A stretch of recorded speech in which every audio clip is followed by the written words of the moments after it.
Hello everybody, welcome on into a brand new episode of Random Rosters, episode number 102.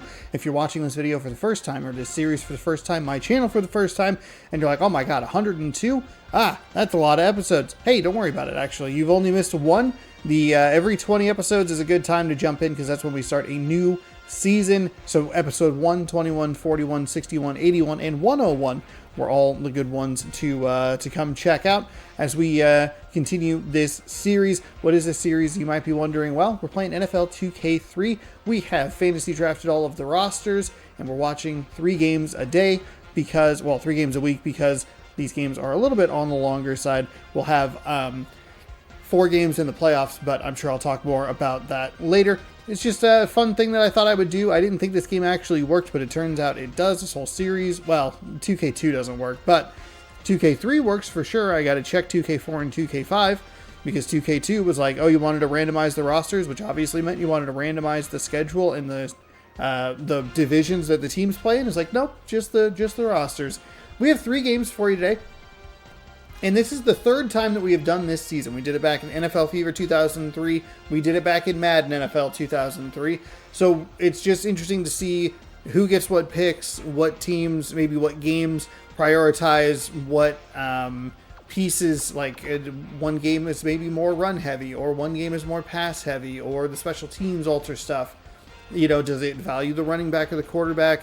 You know, it's just kind of looking at the same seasons and just seeing how it plays out in different forms. So what I've done is I've gone back and I've actually picked a game from each of the previous 2 that we're going to take a peek at today. I'm going to make sure that I have everything correct here. So from the initial season of the 2002-2003 season, which is what we're looking at right now, in Madden NFL 2003, episode number 22 of the series, we watched Tampa Bay play Baltimore. So that is one of the games that we're going to check out today. Right there, it'll be the first game that we watch.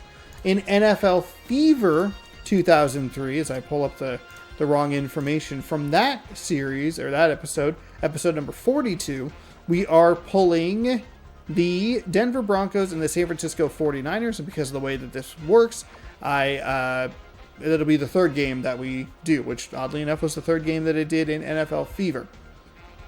The second game that we're going to take a look at comes from NFL 2K3, and they kind of balance it out, AFC versus NFC. We'll take a look at the New York Giants taking on the St. Louis Rams. We could go Cardinals-Seahawks, because that's a division matchup. Ooh, we could go Cardinals-Seahawks.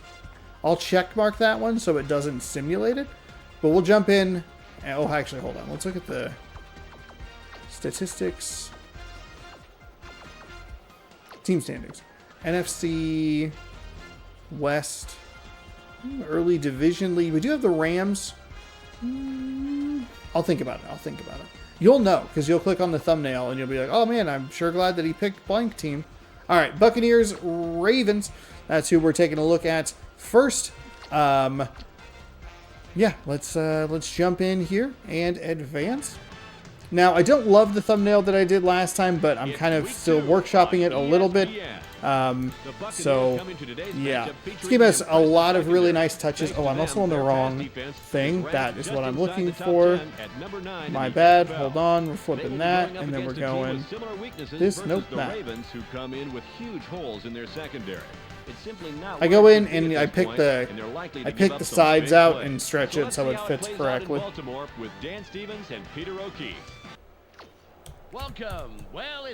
I did try to like crop this image down so it was a little more just the logo stuff, because it is pretty thin, and when you crunch it down it just looks thinner. The problem is I couldn't get it to line up correctly with the box art, and it was quite the pain in my behind. So I'll probably take a deeper look at it soon. As for right now, we'll go to K3 week 2.1. Save that, and we're ready. There's some nice ESPN touches here as we have the, you see the Sports Center stuff up there, highlighting key players, things like that. I'm hoping that because maybe this series is a little more popular, it'll bring in some new people, which would be exciting. Obviously, you always want the your channels or your content or whatever to grow, more people to discover it, like it, all that sort of stuff. And the 2K series was the one that I was like, man, I would love to have this in here, but I just can't get this to work the way I want it to. Turns out it did the whole time. Just didn't test it correctly enough. Unfortunate, though, that I recorded an entire 2-hour and 45-minute video in 2K2 and was like, oh, wait, this isn't what I want. But I talked about it a little bit last week. It did save us from a game that isn't quite as good as 2K3. This is definitely an improved game, especially from a clock management standpoint, as we see a monster run back all the way to the 33-yard line. And I am recording this on a Sunday, which means kind of keep track of some scores here. They line up with their tight end right. White drops back, barely gets it off. A gain of 4. Second down and 6. We gotta hopefully, like, turnovers on opening drives are kind of bad because it doesn't like push this any further than like the second play. Isaac Bruce, the receiver for the Tampa Bay Buccaneers. Big show for the fans. In his career, he's averaged 76 yards on 4 catches a game. And lastly, the man who calls the Chris plays Winky. and the guys who back him up. Rob Conrad gives this I trio want to say a punch. During his career as a back, he's averaged 1 yard Florida on State. 1 carry a Is he the game. cover athlete of Back to the action. NCAA football 2002?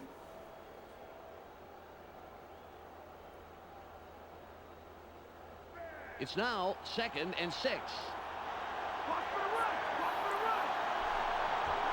They line up with 2 tight ends. So second down and 6 out at the 37-yard line.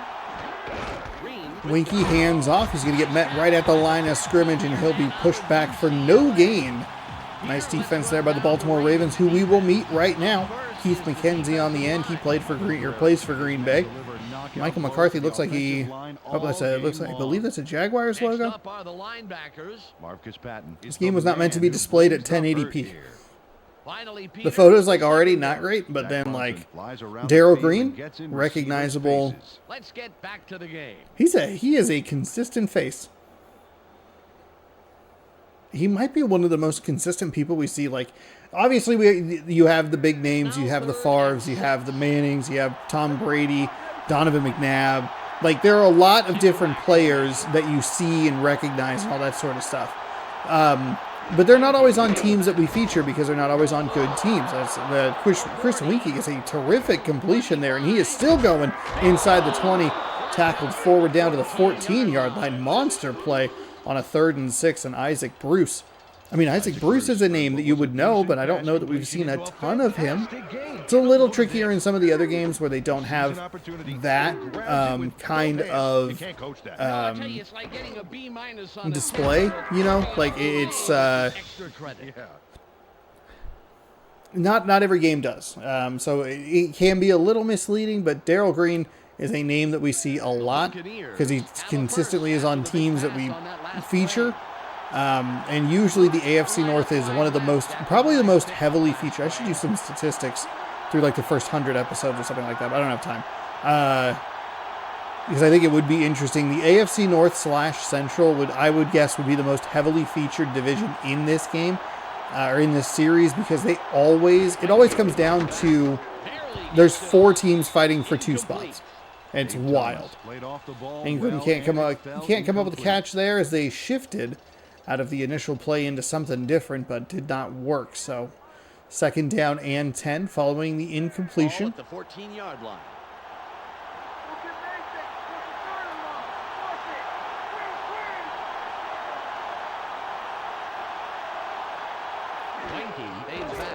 Winky drops back, throws, and finds a receiver, but he can't hold on. I thought he had that one. Lille would have set up a 3rd down and manageable. Instead, it's 3rd down and long. We'll see how aggressive they want to be here with Chris Winky as we take a look at his season stats. Obviously, early in the season here. Winky drops back, throws over, and he goes right back to his receiver. But because of the way he was tackled, The ball did not cross the line to gain. His feet did, but that's not where it gets spotted. It's not a great call that you're open there, because like you weren't. It was a pretty good position by the Baltimore Ravens defender. Completion sets up 4th down and 1. There's no way they're going to go for it. And they will come out with Cortez for the kick.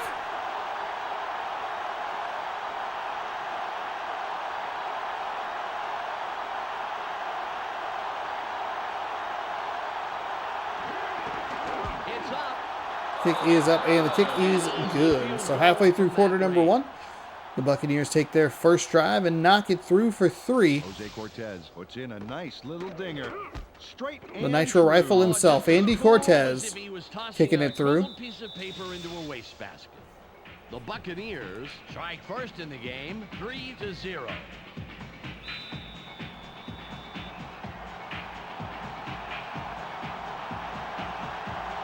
Cortez is back to kick it away. Nice kick. Here we go. Baltimore with, I like that shield logo. Their end zone logo looks awful. Nice run back. He won't be quite as effective as the returner for Tampa Bay, but getting it up to just shy of the 30 is pretty good. 1st and 10. That's maybe the most impressive tech here in this game. It's a weird thing to be like impressed by. There's a couple of things that you look for in these games: the hurry up offense and kick returns / punt returns, because they just haven't made sense in previous video games. And it's nice to see it executed well here, or at times fair caught. That is a terrible overthrow and an interception, and because of that throw right there, we're not going to learn the offense or the defense. Champ Bailey is making sure of that as he comes. That was a horrendous throw. We'll take a look at the replay here as he throws it well past number 87 there, and just right there, his friend just watched it go right into his arms. Good job, buddy. Yeah, you can't coach reaction times like that. Monster return, and Winky comes out with this Tampa Bay offense with 1st and goal. 1st and goal. Turnover season, 2 turnovers per game, huh? Well, there's one. Ball's on the 6. Winky hands off. They try the left side, or the right side, excuse me, but there is nothing doing there. See if this Baltimore Ravens defense can stand up and push them back.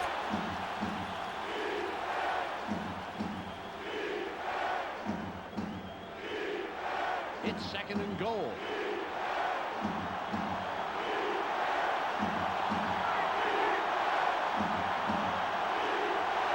Crowd roars to life on a 2nd and goal. They'll try the left side that time. A little more effective, about 2 yards. 3rd down and goal. Commentary has apparently just disappeared. I wonder if maybe I need to pause and unpause. 3rd and goal. Okay. I didn't hear them, but Patton has already racked up 3 tackles today.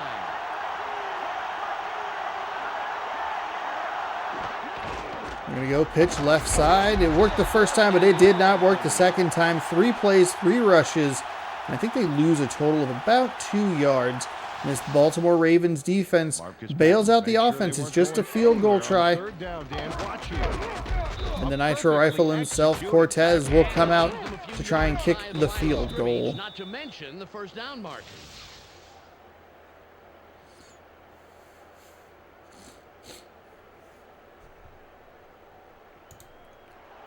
Cortez lines up for the field goal.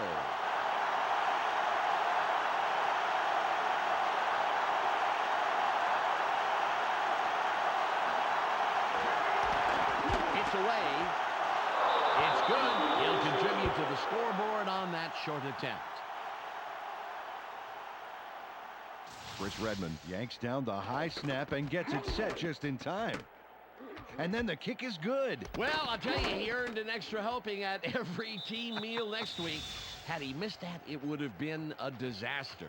The Buccaneers. The Nitro Rifle knocks it through, and it is 6-0 with 41 seconds to go here. They actually lose 4 yards on 4 plays. They took a minute 18 off the clock and at least convert the turnover for points, but it was more of the free three variety rather than, This is returnable. actually making progress and playing well. 5 yards deep in the end zone, he'll take it out up to the 10 to 15. Pretty nicely blocked, and it's a 30-yard return up to the 25-yard line. So we'll see what this Baltimore Ravens offense can do. Well, last time they had it, they turned it over on the interception. Let's see if they... It might be Joey Harrington. We might have a battle of rookie QBs here. 25-yard line. Oh, no, I guess Harrington would have been on the cover of 03. So it would be like a second-year quarterback versus a first-year quarterback. And you can see it because Harrington throws. It's going to be a pass interference. It'll be on the defense, which I believe is that way. On the defense. It'll be 1st and 10 at the 31. Just kind of got tangled up a little bit. Good call. But because of that interception, we will not know the defense or offense for The Ravens will have the the current units that are on the field. 1st down and 10. All of their yards have been gained by the penalty. They literally threw one pass and it was picked off. Pitch to the right side. He'll fall forward for a gain of 1. A little surprising work done there. A little surprising to see the Ravens want to go and just start throwing the ball with a potentially rookie quarterback. Number 3, the name's pretty crunched up there, which would mean it would be something longer, like Harrington, perhaps. No guarantee, but 2nd down and 9. Harrington does drop back. They call his name out. He throws it. Nice find. So it's a gain of about 8, and that'll set up 3rd down and 1 as we hit the end of the first quarter. Buccaneers 6, Ravens nothing. 6-0. -4 rushing yards. They're doing well through the air. A large chunk of that coming from that Isaac Bruce play. 47 seconds of possession time for the Ravens. Under 10 yards on the day. 3rd and 1.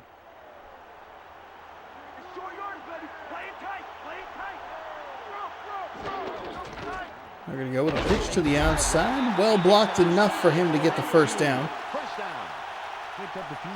Nice little pitch play there, which was not blocked well in NFL primetime 2002, but here it's looking a little better at the start of the season. Ball on the 42. Champ Bailey, 1 interception on the season. And that one came off Harrington on a just a grossly overthrown ball. It just floated. So Harrington drops back, throws into the flat, loses a little bit of ground, but does a nice job to turn upfield. The defense doesn't really put too much effort into getting the tackle. Instead, they just angle him out of bounds. And what could have been a yard or 2 loss actually turns into a nice 5-yard gain. 2nd and 5. All at the 47-yard line. That's all they get. That's all they get. They go with the split backfield. 2nd and 5. Harrington pitches. That's going to go to the left side. Dunn spins nicely out of a tackle there. And he'll step out of bounds after the 1st down is gained. Work done. Get some big yards out of a sweet spin move. Check it out. Perfect time on that spin move. Button press. Circle, I believe. He'll get up near the 35-yard line. This is a good drive for Baltimore. Cut into this lead. Take some time off the clock. Your defense has been working real hard to hold them to 2 field goal tries. Give them some rest. They go with the I formation.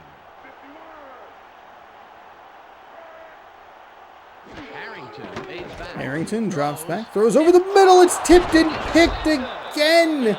Harrington's thrown 2 interceptions in this first half alone. Oh, both of the drives coming to a close on the pick. It's a really bad throw. Just does not see this linebacker over the middle. Moves really nicely. Reads what he wants to do off the face mask. Into the waiting arms of a defensive lineman, it looks like, number 97, coming away with the pick. And so Winky brings his team back out. Feel kind of bad for him growing up when Teletubbies existed, because I'm sure a lot of people called him Tinky Winky, and I highly doubt that he liked it. Mainly because I say it now and it sounds really stupid. No pitch right side, and he picks up a decent gain. He'll kind of just lurch forward for 3. And just when I'd complimented this Baltimore offense for what they were trying to accomplish, we give that defense a rest, try to maybe cut into this lead a little bit, just get into field goal range. We might have an early sign of a team that has a quarterback that just does not match what the offensive philosophy would be. With a handoff, Green tries to wiggle his way up the middle, but nothing. Not nothing, but not a whole lot to work with there. It's a 2-yard gain for 3rd down and 5. Already, I think Tampa Bay doing a better job at working with a younger quarterback, putting them into position where, hey, we're going to hand the ball off, we're going to work with the run game, just make smart decisions with the ball. Manage the game for right now. Let's work on your development and see if we can start to open things up as the season progresses. 3rd and 5. Winky drops back, throws. It looks like it wasn't a terrible throw.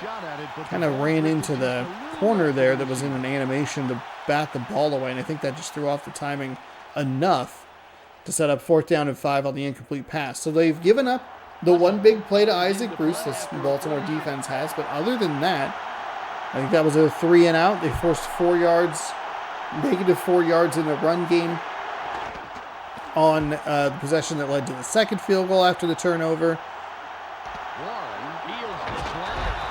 And he'll get pushed out of bounds right around the 40-yard line. So this defense playing pretty well with one specific exception. Let's see if this offense can put something together after the defense handed them a 3 and out.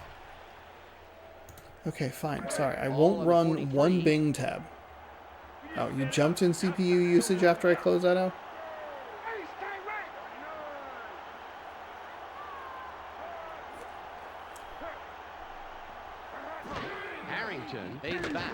Harrington drops back, throws into a sea of purple jerseys and comes up with a catch there. Might have a Chris Carter sighting right there. And it is Chris Carter. He'll pick up a gain at 8. Probably very disappointed that he's playing on a team with a second year or a rookie quarterback. 2nd and 2. Ball at the 49-yard line. 4 receptions, 20 yards. 21 yards, I believe. 2nd and 2 with a 2-minute warning. Harrington drops back. Short pass finds Chris Carter. He'll get tackled, and I'm sure it's great for Joey Harrington to have Chris Carter on his team, but maybe not necessarily the other way around. It's a nice find. It looks like the defender is right there, and then just Carter able to work around him, find a little gap, and come up with a completion.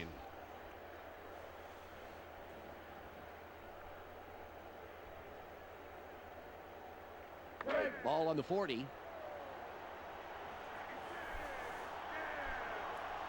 First and 10. 1:32 to go. Harrington drops back, rolls and gets sacked. It'll be a loss to 6, 2nd down and 16. And I don't think Baltimore wants to go too quickly and push the issue too much. A field goal is a totally viable answer here. He's going full steam for the sack there. Yeah, Peter, he read the O-line perfectly. They have got to fortify their lines if they want to stop those attacks. Absolutely. They were about as hard to break through as come out of the huddle quickly. First sack for Grant Wilson. We'll get a little more stats here. Drops back, throws. Oh my goodness, how did he not come up with that? Russell, he was wide open.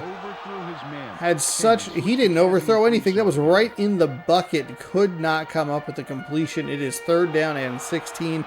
That would have made it 3rd and very manageable. Instead, now you're probably just kind of going, all right, pick up 8. Maybe we try a long field goal. Harrington throws. Chris Carter, he's working his way down toward the 30. He'll get to the 31-yard line. And the second time we've seen Harrington kind of just throw into a sea of purple jerseys. And I believe we're going to see a field goal attempt here. It should be about 50 yards from this spot. Probably not what you're looking for on 4th and 1, but your team did a good job to at least get you into a position to try this. So.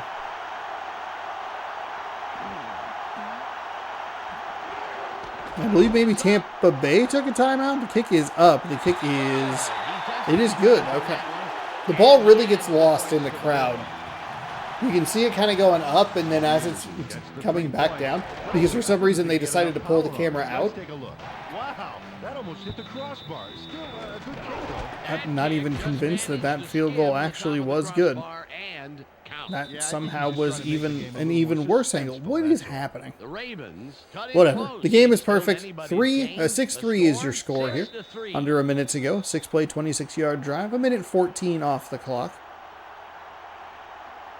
Henderson lines up, signals, and we're ready for the kickoff. Great kick. Pass, fields it in the end zone. It's the knee 5 yards deep, and they will start 1st and 10 from the 20. It is so nice to see a touchback in this game. You don't have to run it out every single time. Score on this drive before the half, it could put them in the lead, which is a really big boost going into halftime. The clock reads 56.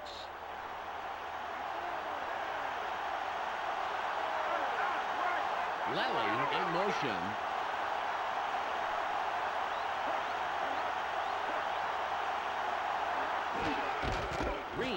Green going up the middle, met after a gain of 2, so maybe Baltimore took the timeout there before. Seems like Tampa Bay is not super concerned with going 80 yards. They're taking a kind of slow mosey. I think that's maybe part of the problem is you have a young quarterback. You don't want to force the issue, cause another turnover. Give Baltimore an opportunity at some points, maybe some cheap points right at the half.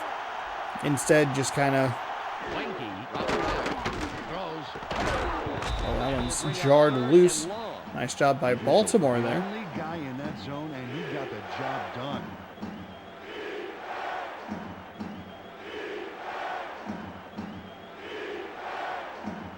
Third and 8. They go with one man back. Winky fades back. Winky throws, and it's tipped by the secondary of the Baltimore Ravens. Checking some scores quickly here. Cincinnati's up 2 touchdowns on the Colts. Cleveland's beating Jacksonville by 7. 14-7. Saints up on the Panthers. Buccaneers winning by 2. Is it 4 field goals?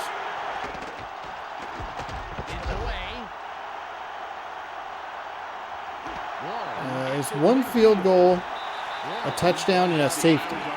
Okay.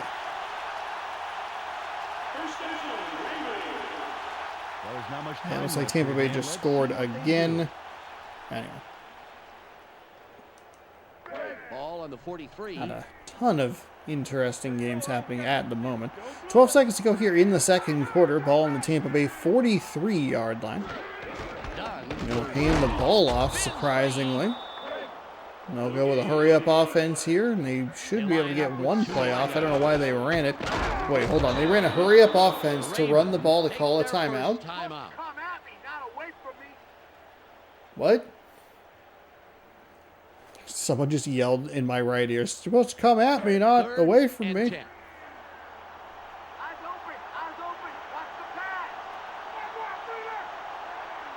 Weird sequence of events here at the end of the half.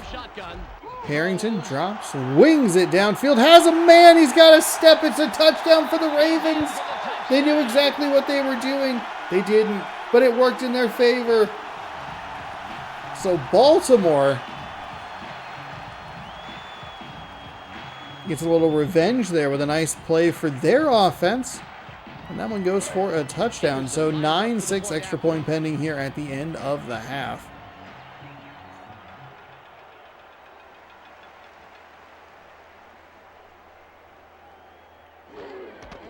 It's away.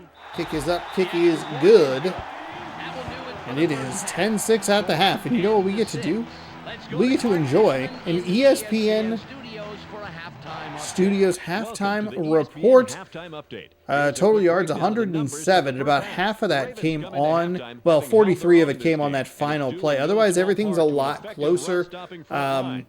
as far as yards and score. Dedrick Ward, 43 yards and 1 touchdown. he's hot at the half. ESPN hot at the 43 yards. Oh, maybe it was 40. Did I say 43? I believe I did. Okay, I was less in the way than I realized. Back to Dan and Peter.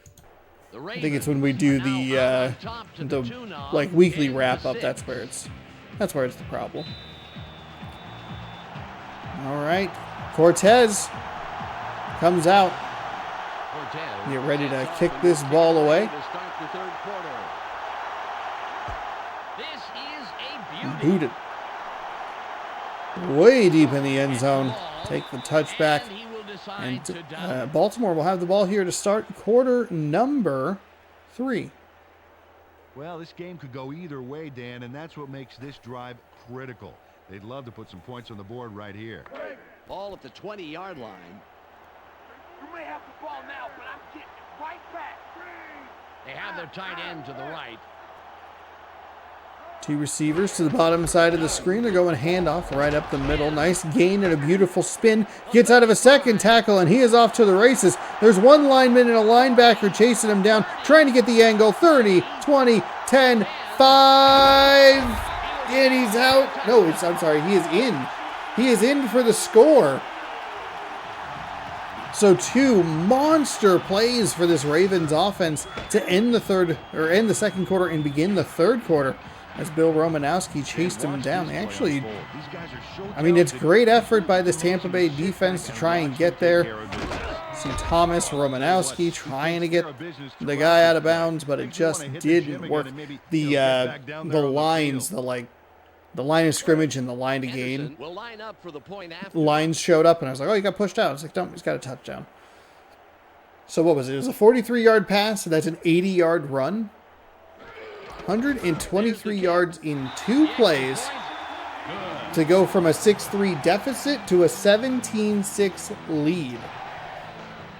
The Ravens have extended their lead. Wow. Make it a 2-score game. Wow, wow, wow. 17-6. Wowie, wow, wow. 1 play, 80 yards, 14 seconds. Anderson will kick this one away. Tomorrow night, or I guess last night. Sorry, I'm recording this on a Sunday. I'm used to recording these like Monday late, but I'm doing it in the daytime, which is good. Improving with there's sunlight out here. Whoa, look at me getting blown out color-wise. Drive, Dan. Although there's time Beautiful left in the game to catch up. Snowy afternoon here. Very difficult. Ball on the 23. There were 2 Monday night games last night. Packers Giants on, I believe, ABC, and Dolphins somebody on ESPN. Wouldn't be surprised if maybe they flip one of those games for the other. Packers Giants are kind of like the old teams, the classic NFL teams, but the Giants are god awful. Green Bay's exciting. Geno Smith not playing. Oh no, Drew Lock. Oh God. Drops back. Oh, that's a nice completion, but he just couldn't get turned around to get upfield. Thought Ingram actually was going to have a chance to break one there for Tampa Bay, but no such luck. Threw a nice one this time. Watch this. Right by the defender. Very good coverage, Peter. Let me ask you, how hard is it to defend against a pass like that? Oh, it's really hard. Let's He see. played it right. It was just too good of a throw. Oh, Tennessee's pretty bad as well. Never mind. 4-8. I think. Well, it's 6-6. The Green Bay is 6-6. They are facing a 4-8 Giants team. The Titans are facing the Dolphins. The Dolphins are 9-3. The Titans are 4-8. So I guess you kind of look at it and you go, maybe not. Maybe not. Maybe don't switch them. With the tackle, his first stop of the game. Took the handoff and went right of center and picked up Come a on, handful. baby. Come on, phone.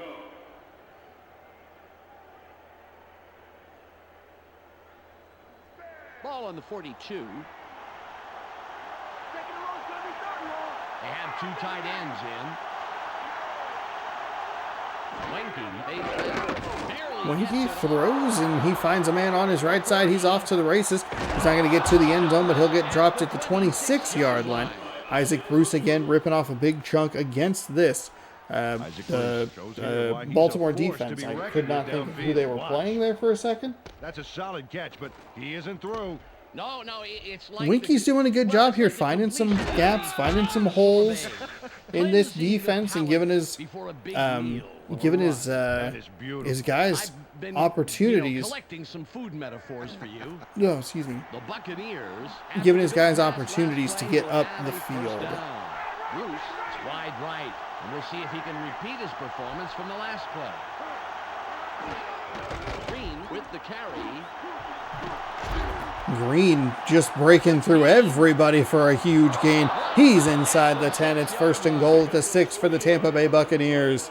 What a terrific run off the left side. And this is the kind of drive you're looking for if you're a Tampa Bay Buccaneers fan, a response drive. They got outscored 14-0 on basically 2 plays without even touching the ball. And now you just have to, hey, chip away.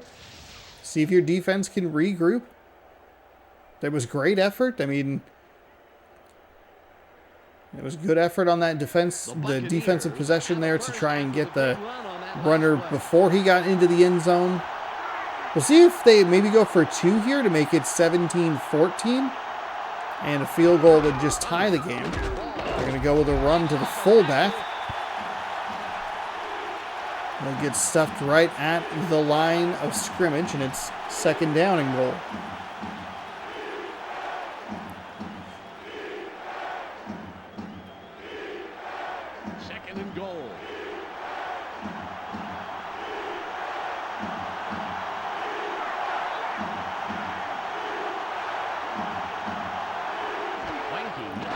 Winky drops back, float pass over the middle.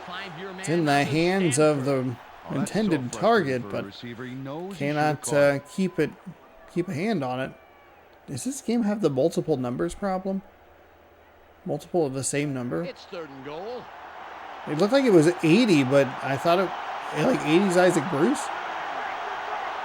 Trip receiver set at the bottom of that line from our angle. Throws over the middle. It's intercepted in the end zone. Oh, the most heinous mistake you could make. It's a terrible throw. There's 2 Ravens in the area, and he gives Baltimore a gift. You cannot throw that pass. Okay, there's the interception, and now I mean, it didn't even get to the receiver. Man, just a terrific job to undercut that route. 2 guys undercut that receiver, and not a good adjustment. I mean, Winky probably had some room if he gets it over the top of the 2 defenders. But I just don't think you can throw that ball in that spot at all, especially when you can kick a field goal and make it a 1-possession game. Harrington throws the ball. It's a nice route run by number 81, I believe, on that outside. Turned around right at the sticks.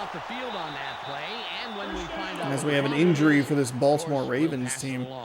Baltimore Ravens team I kind of wrote off. I was like, I don't know. I don't know about them. 7 for 10. 99 yards, a touchdown, 2 picks. But the defenses bailed them out. They have a turnover or a takeaway of their own, and they made sure that Tampa Bay only got 3 points off those 2 turnovers. Now the Buccaneers defense has an opportunity to get into the backfield and stuff them for a loss of 1 and try and get the ball back.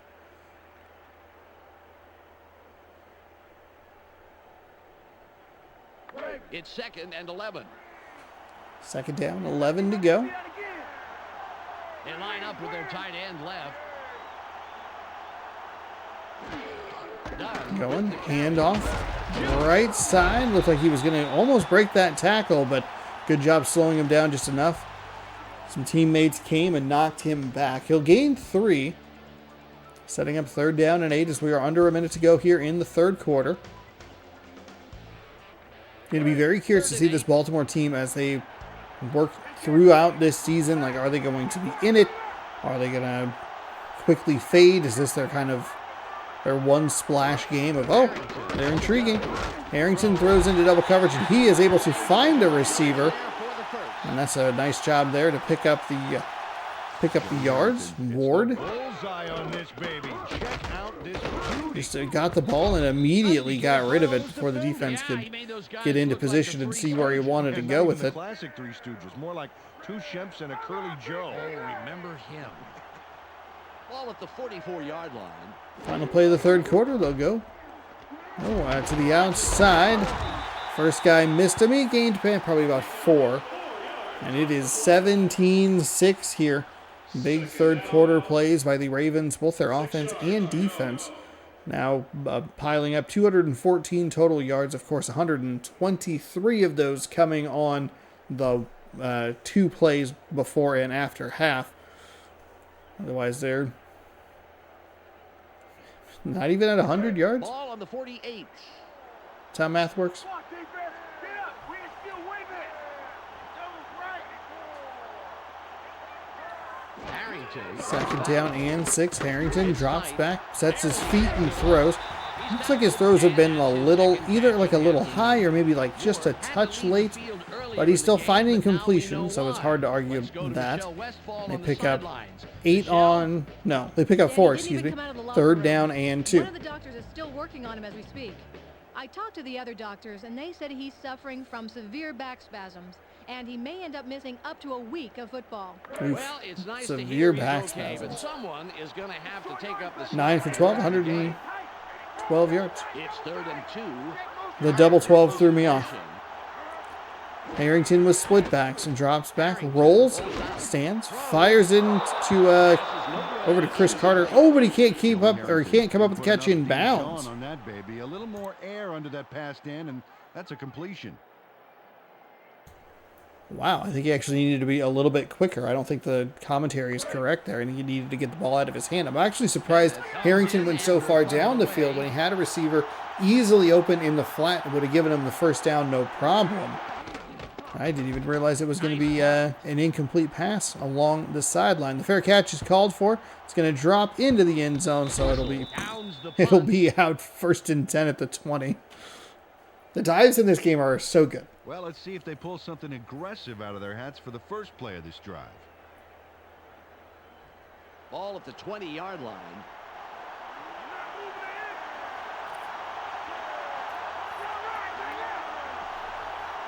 Wenke fades back. Throws. 1st and 10, Winky. He goes to a receiver who, again, Stevens, he has the ball in his hands and cannot come up with the catch. Pretty brutal incompletion right there. 2nd down and 10. That's 1st down yardage. That gets you into a rhythm 2nd early. and 10. I was watching some highlights of the Idaho Vandals. Also, okay, let me finish the first thought. So what I liked about the end of the Idaho game is they were down 2 possessions. They were down 11 or whatever it was. And they needed a touchdown field goal. That's the point of it. And with about 39 seconds in the 4th quarter, they just went for the field goal. They didn't continue the drive. They knew they needed to score twice with an onside kick in the middle.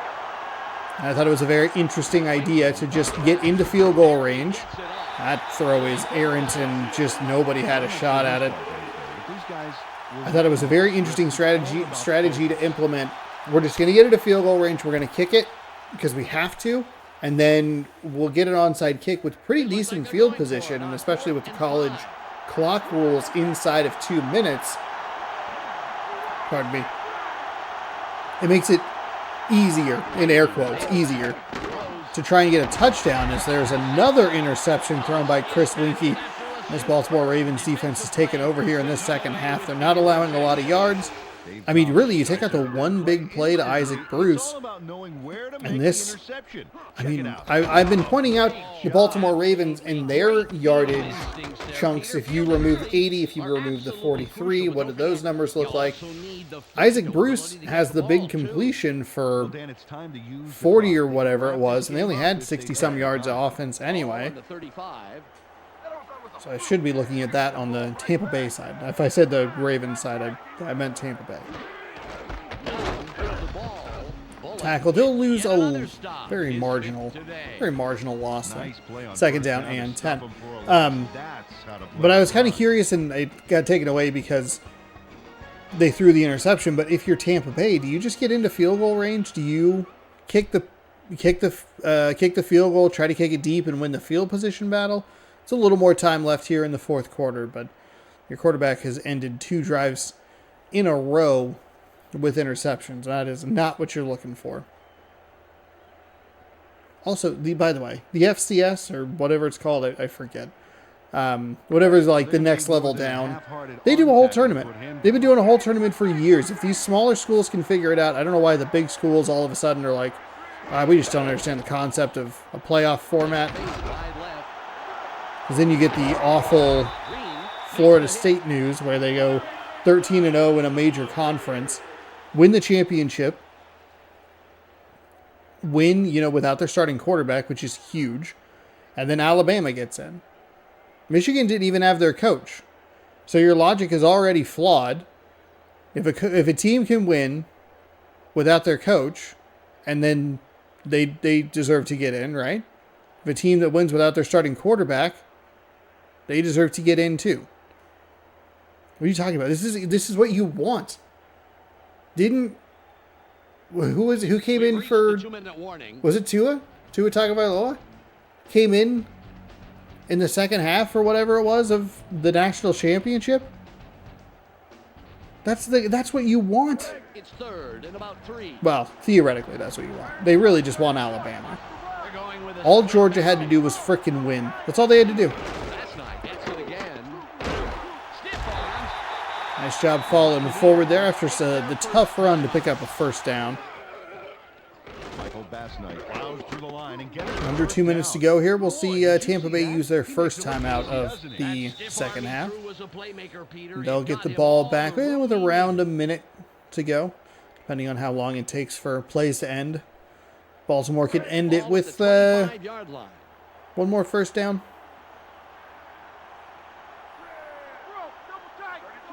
Or they can kick a meaningless field goal.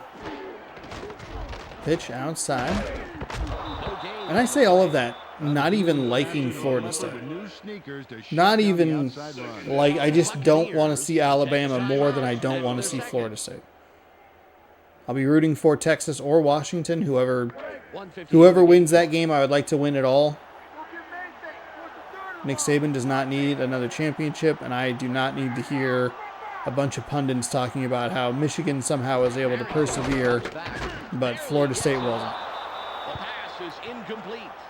Kadri Ishmael couldn't make the catch, although he had gotten himself to a good spot on the outside there. Alabama should not be in the college football playoff. Who did Texas lose to? 3rd and 10. Alabama lost to Texas. Doug will run it. Shoots. The Buccaneers take a timeout. That's their final one. Okay, so the last timeout, we're running down to about 103 or so. He's there early to deliver a big tackle. Shut down the Longhorn football. Defense. You don't want to give them an inch.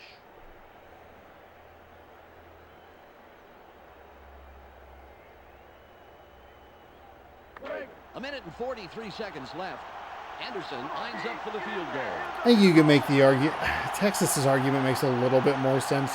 They really played well against a lot of opponents. They beat Alabama by 10. It's up. I think you flip Florida State and you flip.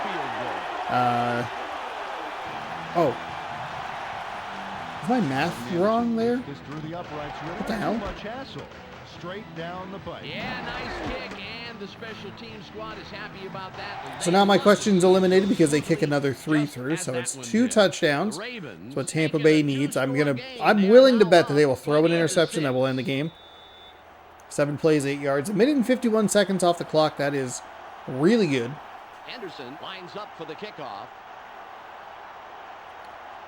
And Tampa Bay gets a little bit of a break there with the 2-minute warning. Maybe that's what threw me off. The 2-minute warning was in there and I didn't compute it correctly. Run just short of the 20 at the 19.5-yard line. This is great kickoff coverage here, Dan. This baby is going to be booted deep, and the return man is going to have pretty much nowhere to go.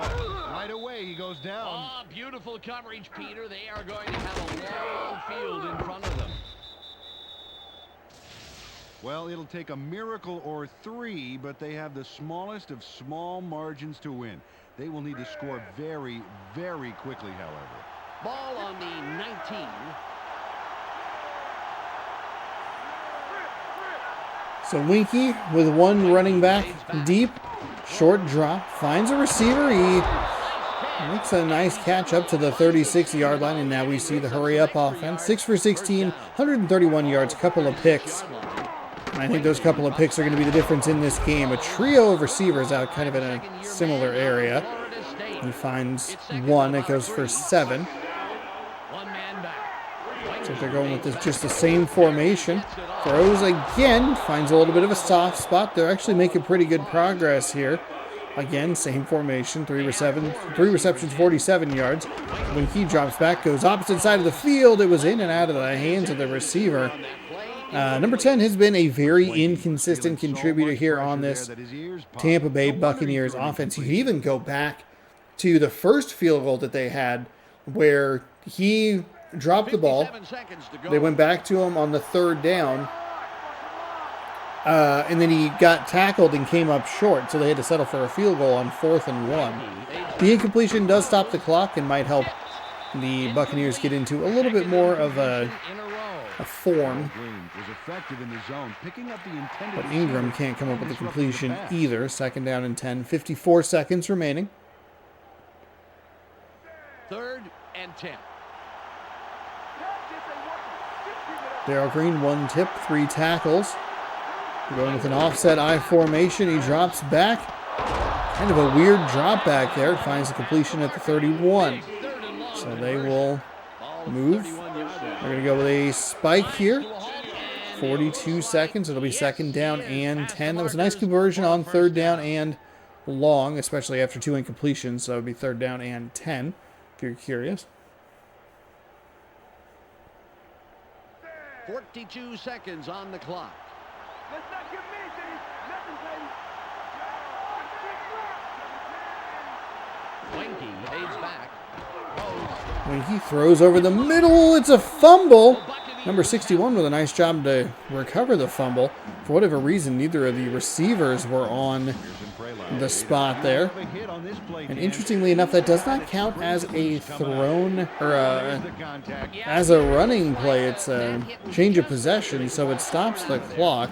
That is a big defensive play. A little surprising that that was even a catch and fumble in the first place, but Bruce with a little bit of butterfinger there.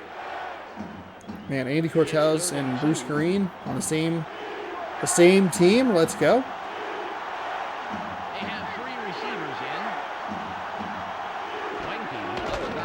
in. Winky drops back, throws outside. It's incomplete. These receivers for the Tampa Bay Buccaneers are just not coming up when they need to. Not coming up with those passes. 4th and 2. They're going for it on 4th and 2. You know what I do, boy? You better just go sit on the bench. Winky aids back. Winky drops and fires. It's caught and dropped. He went right back to number 84, and he could not come up with the reception. Baltimore is going to escape with a 20-6 win. What a weird game. I'm very interested to see how both of these teams proceed from here, right? Tampa Bay looked pretty good offensively, but just far too many drops. And Baltimore looked like they had some explosiveness, but turnovers cost both of these teams at times. It looked like turnovers wouldn't cost both of these teams victory, really. Baltimore threw 2 really bad interceptions. Their defense bailed them out a couple of times. Tampa Bay's receivers dropped a lot of passes. A couple interceptions prevented them from making this game close. What a weird one. But it is a final here in Baltimore, 20-6. Baltimore, I believe, goes to 1-1. The Buccaneers, I believe, fall to 0-2. Westfall and myself, Dan Stevens, it was a real pleasure bringing you today's game. And that We'll see is you next correct. time for more NFL action on ESPN. So Baltimore. Now, let's go to the post-game Oh, wrap-up. the post-game report. Oh, the post-game wrap-up. Let's go. Welcoming you to the 198 total yards. The Ravens come away with a 14-point win over the About as Buccaneers. almost as They now move to that is 1-1 1 yard on the away year. from The being Ravens perfectly completely even on the rented Baltimore ground game Ravens today. side. 2 Just look at turnovers, the 7 first statistics. downs for Their each front team. four manhandled the Baltimore line of a scrimmage. little It better was a big part of the as win. far as the Warren total Dillon yards were led it for a concerned. total of The ground 112 game, yards and again, if you take out that 80-yard touchdowns. carry, ESPN player of the game. it's a And little that's all we weird, have but for you today. hey, you have Don't to forget to tune into the weekly you have to wrap-up deal with for what this week's you have to scores, deal with. highlights, Nice and job by analysis. Warwick Dunn to be the I'm player of the Mark game. Fishman. 13 We'll see you rushes, then. 112 yards, 80 of that on one play. So you're looking at 12 rushes for 32 yards or something. Not great. I think we're going to go ahead and go Cardinals Seahawks here. And that is, that'll be game number 2 of our 3-game, our triple header, I should say.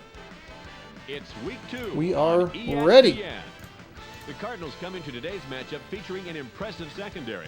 Thanks to them, their pass defense is ranked at number 6 in the NFL. They will be going up against a similar team versus the Seahawks, who come in with a dominating secondary.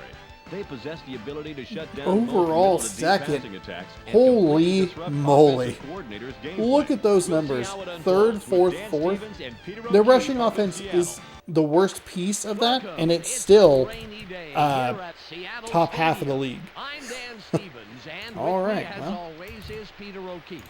Well, Peter, tell us what we have in store for us.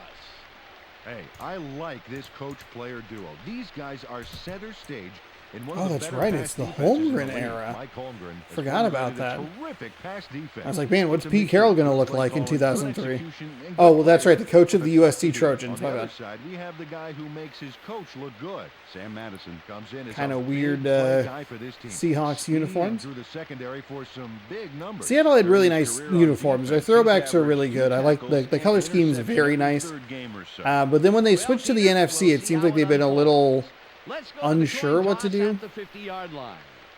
They were like, we're going to make the Seahawk look meaner. And it's like, okay. Still a bird. They call head. It is tail. The Seahawks elect to receive the kickoff.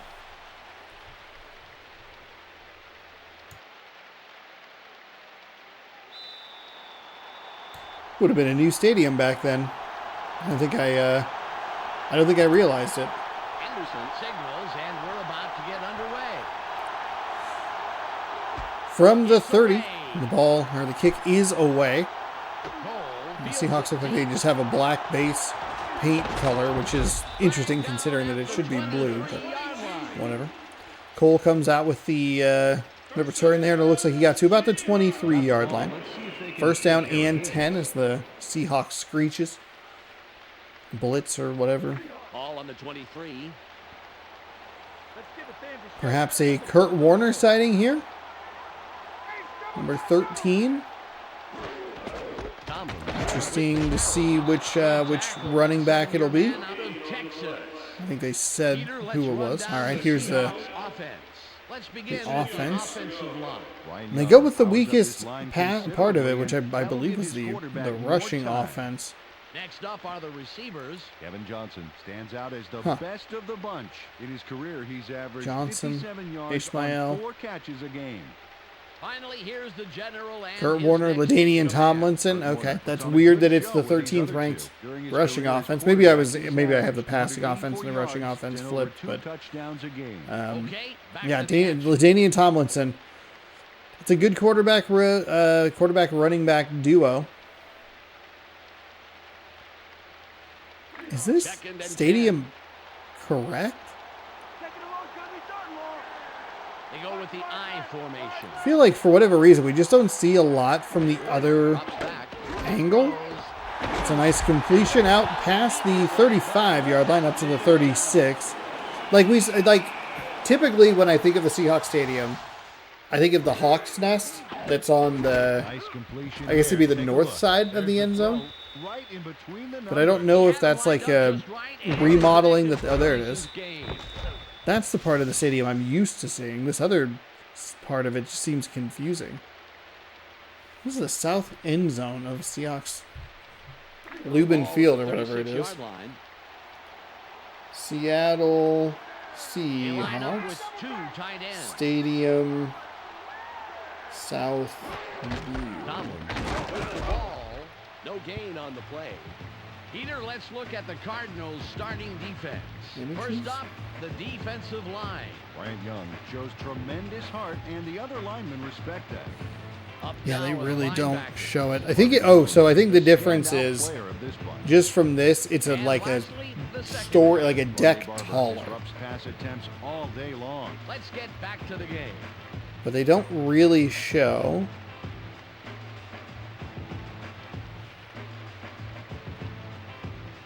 Huh. Yeah, we don't see that angle a lot.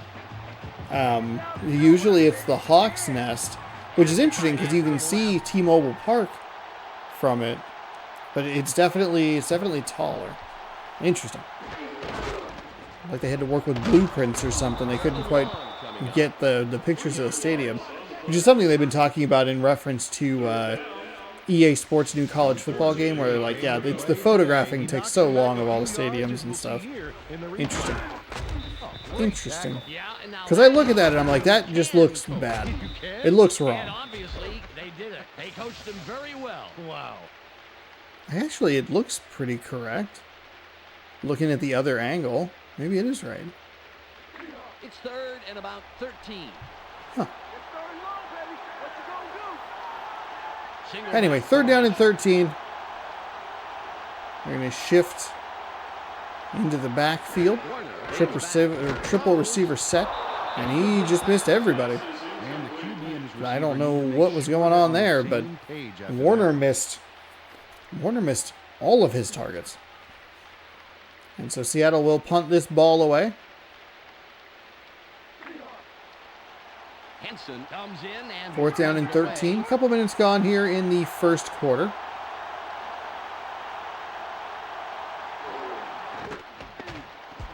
There's the punt. Decent hang time, a little over 4 seconds. The return starts at the 25-yard line. It ends at the 33-yard line. So a very short return. And it's 1st and 10 for the Arizona Cardinals. Great coverage on this one. Look how fast they dropped the return man. He doesn't stand a chance.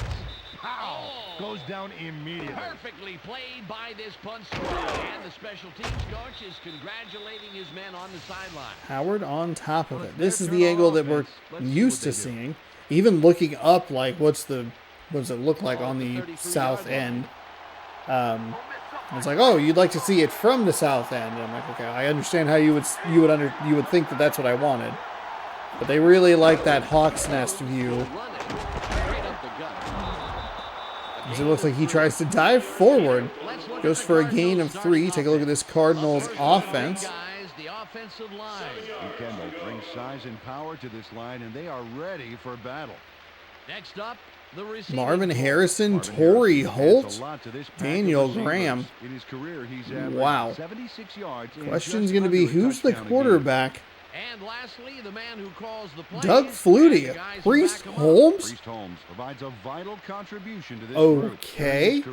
This team is loaded. This team offensively is loaded. Back to the field now. 2nd down and 7. I didn't look at the ranks for the Arizona Cardinals. It's 2nd and about 7 yards. I mean, if Seattle ranks near the top, this one's got to be. They got to at least be in the same realm, right? Flutie, quick drop, throws over the middle, finds Torrey Holt, yes, for a nice gain there. So we take a look at the Seattle defensive line. I mean, I'm glad that I switched over to this matchup, because this could be one that we look at both times these teams meet, because it could mean a lot. Last but not least, we have the secondary. Sam Madison. We see his name quite a bit. Now back to the game. Roy Williams is a name I kind of just recognize.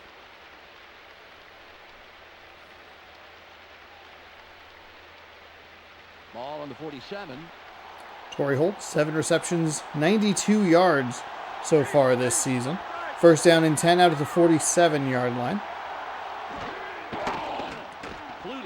Flutie rolls, fires, and finds a receiver who cannot hold on. I believe it's Holt again. I thought he had the opportunity. I don't know why. I thought he would hold on to it. We have some butterfingers here in this game today. I didn't turn on any cheat codes. Question would be, are there any cheat codes for NFL 2K3?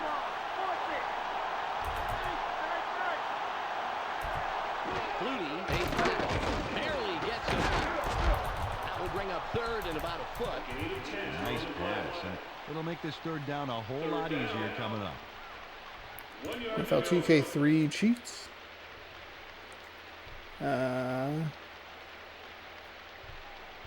Third and less than a yard.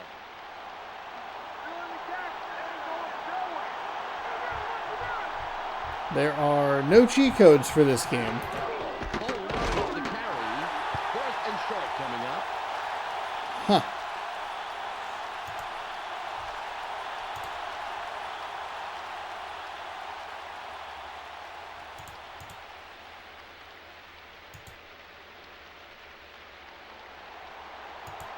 Garducky comes in and will punt it away.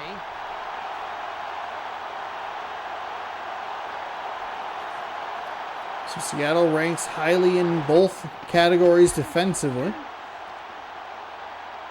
They force a punt there. He placed that ball nicely. That's a really nice coffin quarter. You'd like it just like a touch more inside to try and bounce a little bit more, but actually sat very nicely and pushes Seattle back and deep in their own territory for their second drive of the day. Ball on the 16. Think you're gonna score again after that? I don't think so. First and 10 from the 16. Actually, it wasn't as good as I thought. I thought it was the 11, but it was not. Oh, Warner gets rid of the ball, and both looks like both number 81s are having a really hard time holding on to the rock.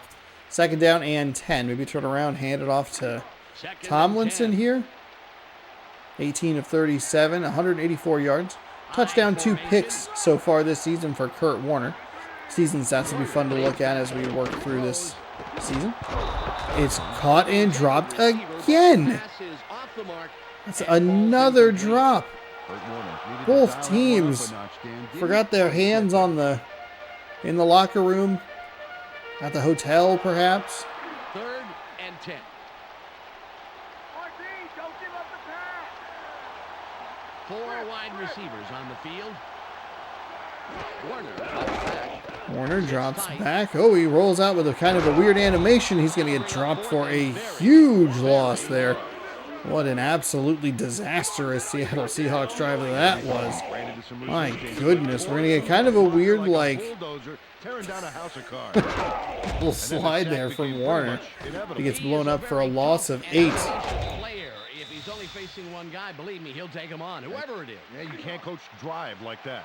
Henson comes in to punt after a 3-and-out. Uh-oh, look out. Chris Hansen's on the field. And Chris Hansen from Dayline. Oh, no.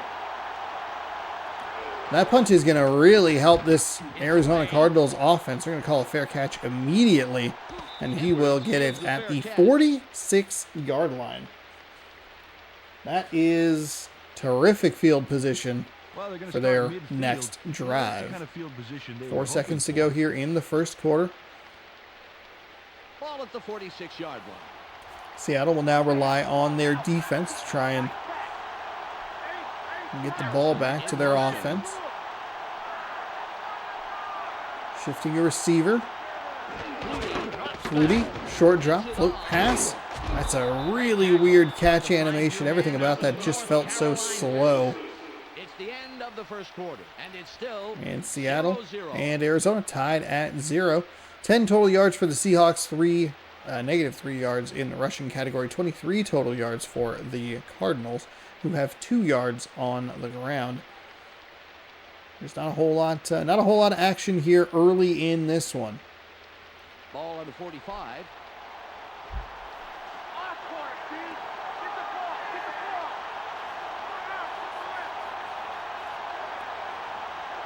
Flutie, they Flutie drops and throws. It's Will bring up 3rd and long.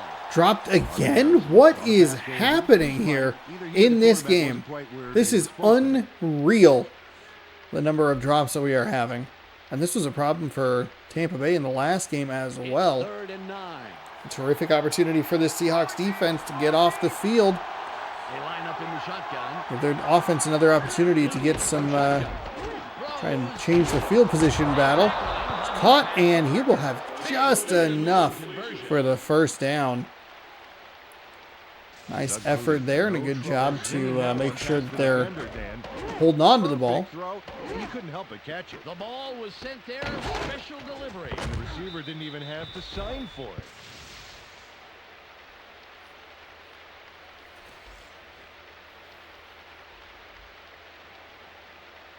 All at the 36-yard line.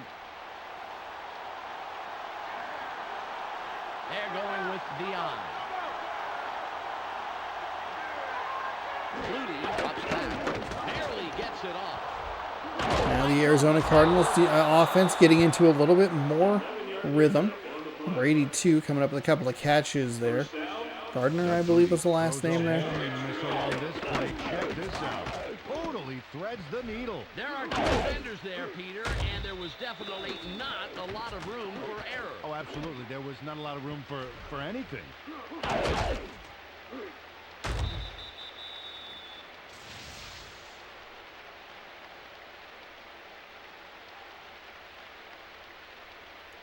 So 1st and 10 for this Arizona offense. Driving nicely here. Early stages of the second quarter.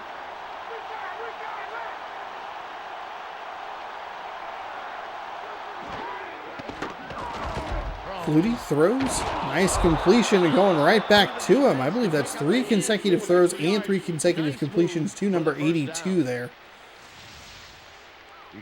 And that is, that's what you're looking for in the pass game. Just a nice easy. Why did he get a block in there at the end? What the heck was happening on the left side of the screen there? They actually look like Backstreet Boys to me. I don't follow that. All at the 14-yard line. Backstreet Boys joke. Fantastic. Fantastic. First down and 10, excuse me, with 3:26 to go here. From the 14, Flutie throws, and it is caught that time for the touchdown. I thought that was going to be picked. The way that defender jumped in front of that route looked like it was going to be an interception, but actually it wasn't quite as close as I thought it was. The angle gave him the benefit, but Holt comes away with the grab and the touchdown. And Arizona takes advantage of the very nice field position. Drives it down for a touchdown. 6-0. Extra point pending.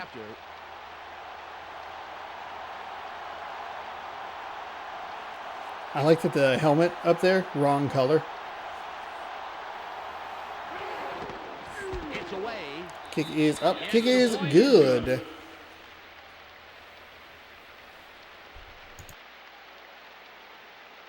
Cardinals put the first points on the board, 7-0.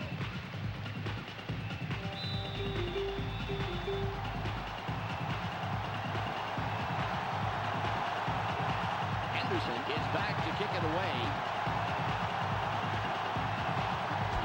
Nice kick. Howard gets it deep. Eason comes in and makes the tackle on the return. Close game so far. Pretty decent return there for the Seattle Seahawks return man. Gets it up to the 25-yard line, and we'll see if the Seahawks can respond on this drive. Find a receiver. Maybe get the running game going. Find a receiver like Arizona did that can come up with the catches consistently. There we go. Warner drops back, finds a receiver who breaks out of the first tackle and gets up the field into, presumably into Arizona territory. That's a really nice completion. And it's 1st and 10.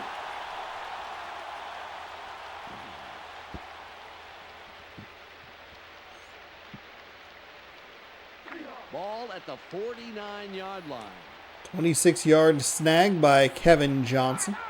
Just inside of Arizona territory at the 49-yard line. I formation. It's going to be a little bit of pressure. Nice job by Kurt Warner there to just find a quick pass. Johnson coming up with yet another catch. So we're seeing it on the air. We saw it on the Arizona side. You just go to number 82 over and over and over. Complete some passes. Get into a rhythm. Get a touchdown. Seattle, they've gone to Johnson a couple of times in a row here. 2nd down and 3. Good job giving Warner just enough time with the blitz coming to get the completion. Split back set. They'll go to Tomlinson. Nice spin move to pick up 3 and a fresh set of downs.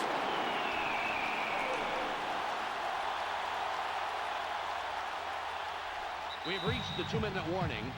2 minutes to go here in quarter number 2.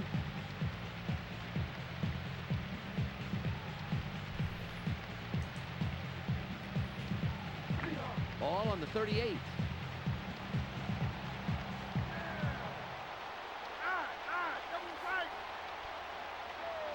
Johnson goes in motion. Tomlinson will run it. Tomlinson off that left side, and he is free inside the, 15-yard line down to the 12?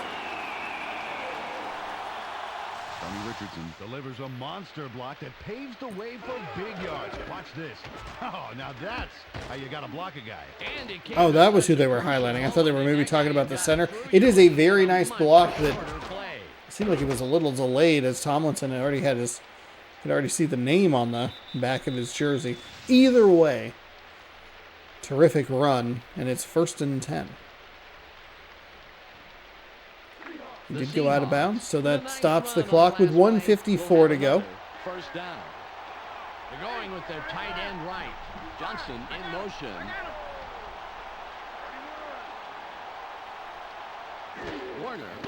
Warner drops back. Did a short pass. That one's off the hands and incomplete. So Peter, I want to stop here if I may. Go back a down. Morgan can't come up with the grab. Of a play. Oh, that's right, Dan. Let me tell you, LaDainian Tomlinson had a big rookie year in 2001, rushing over 1,200 yards, and he even caught 59 passes out of the backfield. 2 receivers split to the top side of your screen. I formation for Seattle. Short drop for Warner into a bunch of traffic there. Don't love that throw. I know that you're gonna look at the receiver and go, I probably should have caught that ball or whatever, but I don't know. That was not a good throw by Warner. And quickly, it's 3rd down and 10. And at the moment, you're risking giving the ball back to Arizona with a lot of time. Arizona sends a little extra pressure. They find a completion over the middle, but it'll be 2 yards short of the line. It's a gain. 4th and 2, so they'll bring the field goal unit up. The good news for the Seahawks is that it was a completed pass, and that keeps the clock moving. Short of the markers, and they bring him down right away, so no first down. And now it's 4th down. You got to get those extra yards.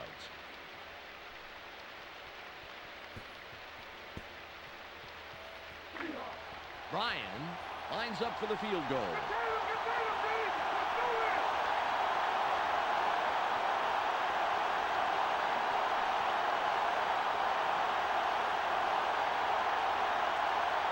Good job here to wind it down. The crowd's going crazy. Maybe left a little too much time on there, but no big deal. It's 7-3 with 1:08 to go. Brian delivers the goods under tough conditions. Look at this. Splits the upright. With all this rain, that ball could have very easily slipped and gone any which way. Yeah, but he maintained focus and control and compensated perfectly. You really can't coach that. The Seahawks cut into the lead. 8-play, 72-yard drive. Takes 1:40 off the clock. 1:08 to go here in the second quarter. Sets up and will kick it away. It's a nice drive by Seattle, but I don't think the response drive you're looking for, especially with how good Arizona was on their scoring drive. Out of the back of the end zone. So Arizona will begin at the 20-yard line. Dan, if they can manage to score here, that could really put some pressure on for the second half. The clock is down to 1 minute, 8 seconds.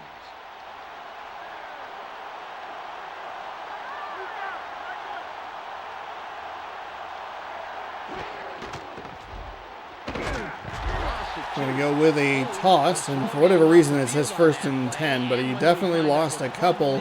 And it looks like he's coming up injured there with a bit of a hand injury. So it'll be 2nd down and 12. Somebody called the timeout. It's now 2nd and 12.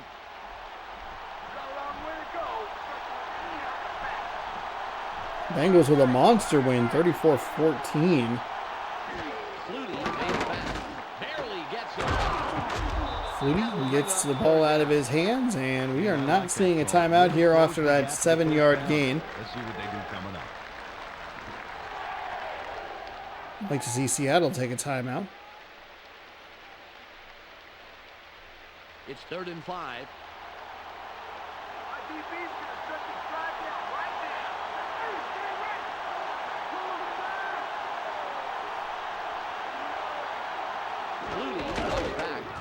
Flutie drops back, tipped at the line, and incomplete. Nice job by the defensive line to get a hand up there. Just realized, as I was looking at the stats of that Bengals Bengals Colts game, it was an Apple Cup quarterback matchup. Washington State's Gardner Minshew for the Indianapolis Colts and Jake Browning from the University of Washington for the sorry about that, that's on me. That cord was right by my toe. Sorry about that. Jake Browning from the Huskies, Minshew from the Cougars. Both of them backups for AFC football teams who played each other this week. Browning, he's playing for the better team. Bengals are better than the Colts. They have 2 receivers in. Johnson, but he's shown some nice flashes. I wonder if somebody will try to pick him up, or maybe Cincinnati will try to work out a deal to keep him as a backup just in case. This season got off to a bit of a weird start where the Bengals didn't perform particularly well. But I think because of that, because Burrow was injured, not because they weren't playing well, but with Burrow being injured, a little more time to work with the first team, and I think it's translating nicely into the game as the Seahawks just run out the rest of the first half. 7-3, the play calls don't really make a whole lot of sense here down at the end of the halves. But it's a tight game. 4 first downs for each team. No turnovers for either side. 7-3 score. The yardage fairly even, though the Arizona Cardinals are doing nothing on the ground. Doug Flutie, he's your hot at the half man. 8 of 11 for 73 yards. 1 touchdown, no picks on the day. But I do. If Burrow gets injured, do you try to give like maybe a little bigger contract so that you make sure that you have somebody who can keep the team afloat while he's gone? Like, he's out for the rest of the season this year, yeah. But what if it's a calf injury or hamstring injury, whatever was ailing him in the preseason, in the regular season, where they just need somebody for 4 weeks? Could also have the Matt Flynn situation where somebody overpays him and then gets a really good rookie quarterback. Well, this game could go either way, Dan, and that's what makes this. So Arizona starts with the ball here, 1st down and 10 from the 21-yard line. There it is. It's on the screen. It was in my headphones. Tight end is lined up left side. Going with a handoff. Looks like Holmes is back in the lineup. He picks up 4, 2nd and 6. Oh my goodness. My eyeball. The eyeball.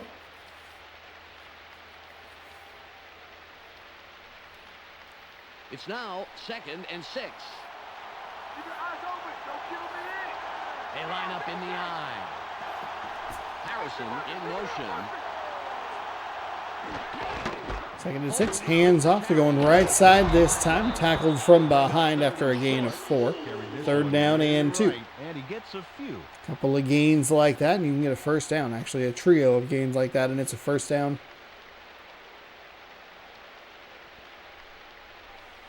It's 3rd and 2. We're going to see another NFC West team here at the end of this one. We are. Going to take a look at 3/4 of the NFC West today. San Francisco and Denver coming up next right here on youtube.com/ShaunaSourceRex. If you haven't subscribed, please consider doing so.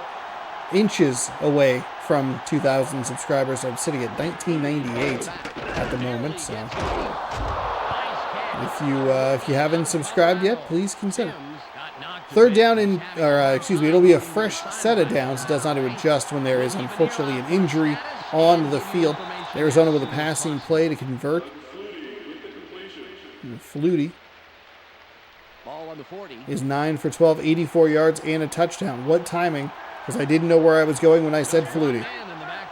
From the 40. One with a pitch, nicely defended by the Seahawks. Looked like the two Seahawks did a good job to just kind of eat up the blocks. The third guy came in, recognized what the Arizona Cardinals were doing, shot through the gap, and got him before he could get really anything. Ball at the 40-yard line.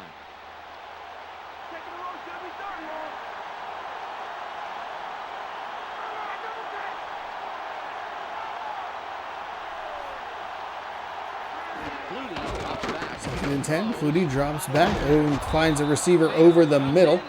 It's a nice gain of 6 to Torrey Holt. That'll set up a third down and 4. Still a nice game.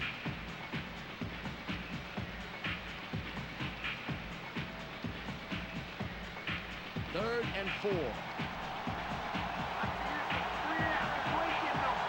have two tight ends in.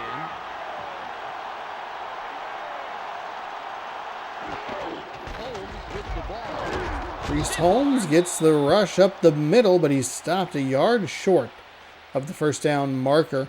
That'll bring this drive to a close. It ate up half of this third quarter.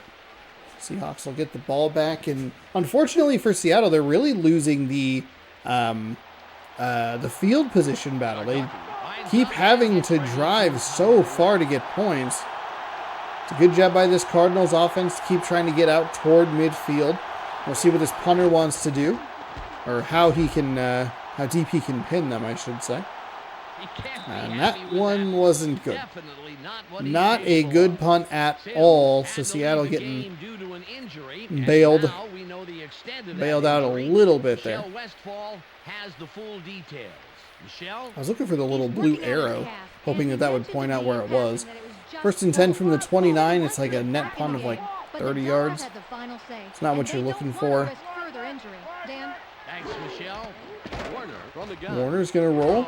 Throws deep down the right sideline. Overshoots his target. And it's second down and 10. Played him just tight enough to make it a difficult catch.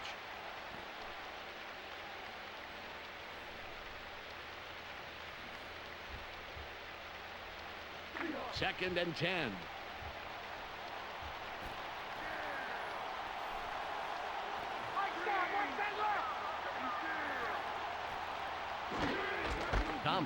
Tomlinson off the right side, fights through a couple of tackles and a nice little dive there at the end to pick up some extra yardage and make it third down and very manageable. Like to see a little more Tomlinson in this game. He's obviously a very good running back, but I think especially with the way it's raining, the receivers have not been catching the ball cleanly in this game. For the Buccaneers in the last game either. I'd like to see you just feed the back, pick up the first down here. Split back. It looks like a tight end there on the bottom part of the line. It's a big 3rd and 1. Arizona can't get there. Tomlinson with a nice gain of approximately 5 off the right side. Either way, whatever number he ran for was bigger than 1, so it's 1st and 10.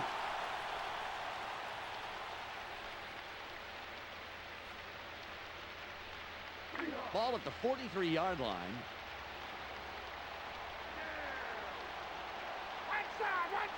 43-yard line.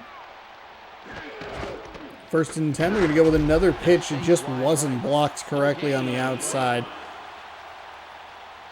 They started to block that corner as the play was starting, but let go of it too quickly and tried to get to the next level.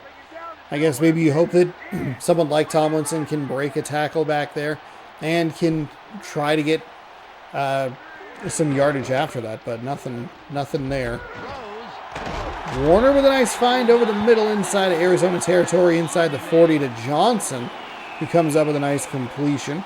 It's first down and 10. The man in the middle on that play. Watch this.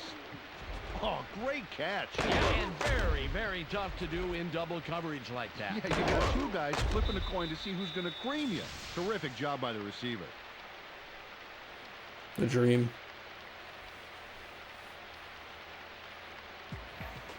They will take it to the end of the third quarter. A quick and efficient third quarter here between the Cardinals and the Seahawks. Each team with one possession there. Seattle working on their first second half possession at the moment. But both teams with a fairly even across the board. The Arizona Cardinals attack, though, offensively has been very unbalanced. Kevin Johnson, 5 receptions, 71 yards, 24 after the catch. I formation for the Seahawks again in Arizona territory at the 39-yard line. Warner drops back, throws toward the sideline. Dangerous pass as the defender was all over that. That is a terrible throw from Kurt Warner, and it's second down and 10. No way that was going to be a completion. Second and 10. Don't give me anything. What's the third and long? Force it. Wide right. 3 receivers set. Warner, pitch to the outside. Not blocked really all that well. I think it was just a better defensive set than offensive positioning there. That little run to the outside pretty quickly. There was nowhere for Tomlinson to go. Third down and 10. Third and 10. You guys can't run anything on that. Lance Schulters. Highlight there. Third down and 10. Shifting into the backfield. Warner, quick drop, throws and finds a receiver who turns upfield, makes a nice move to get inside the 20.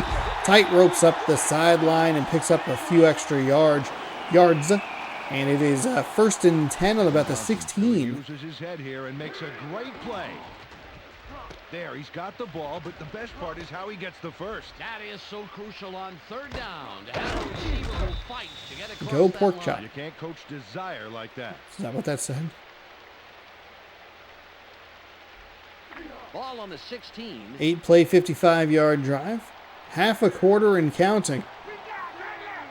Offset I formation, 2 receivers to the bottom side of the formation. I like that route. You just run up, run a little hitch. Ball's there when you turn your head. Hold on to it, and it's second down and 2.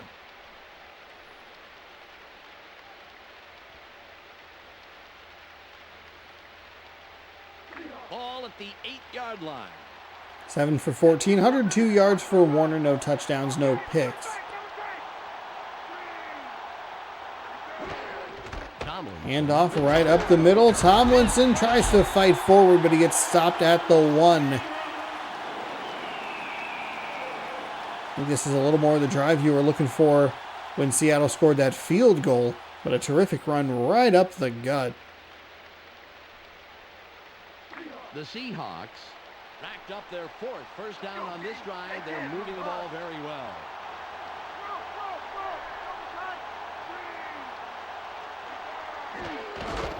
Going with a handoff right up the middle, dives over the goal line, and it is a touchdown, Seattle. They'll push the lead out 9, or give them their first lead of the game. 9-7 extra point pending. Oh, that is something, Peter. Diving forward and getting the touchdown like that. If he's got any bruised ribs or anything at all he's got to do is look at the scoreboard, and those aches will melt right away. Brian will line up for the point after.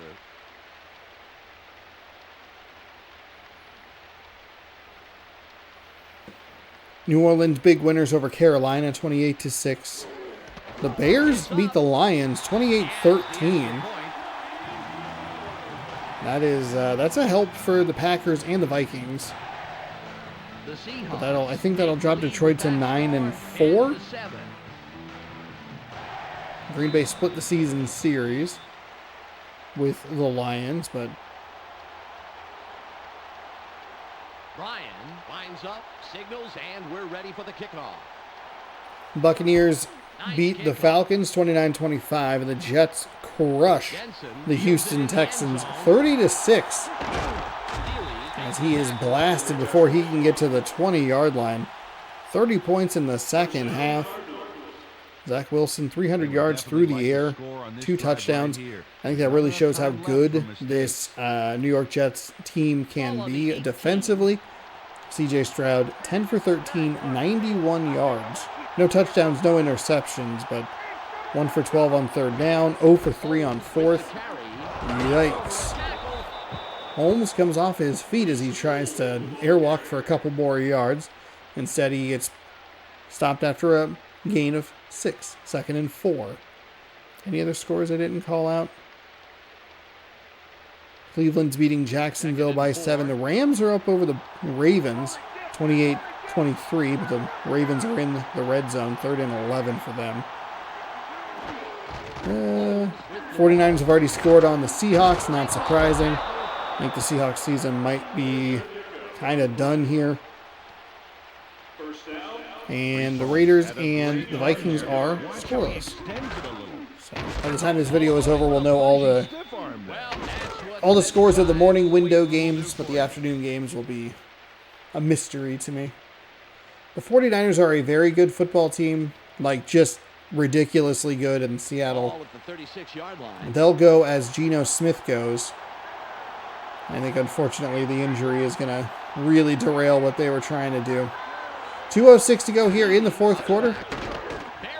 Flutie finds a completion. He slips out of the tackle, but he gets thrown down after picking up a nice gain there.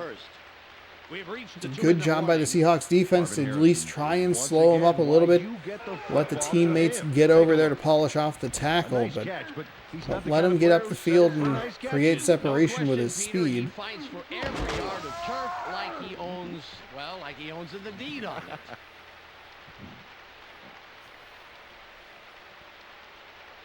Ball on the 43. Flutie 11 for 14, 111 yards and a touchdown throw. From the 43, it's 1st down and 10 with a 2-minute warning.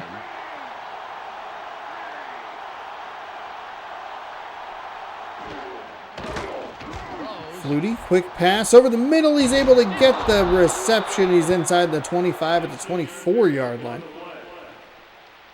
Torrey Holt coming alive here. These receivers, they must have switched gloves or something, but they're making these catches.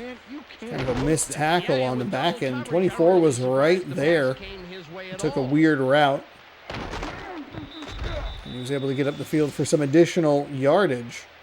Clock is winding. We'll see what the Arizona Cardinals want to do. Do they want to keep this pace and keep working with it? Do they slow down a little bit? It's 1st down and 10.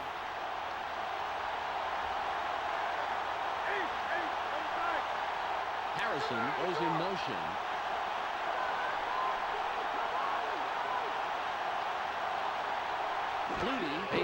Flutie drops, throws, and missed everybody there. Looks like maybe a miscommunication on the route there. Was open but couldn't make the completion.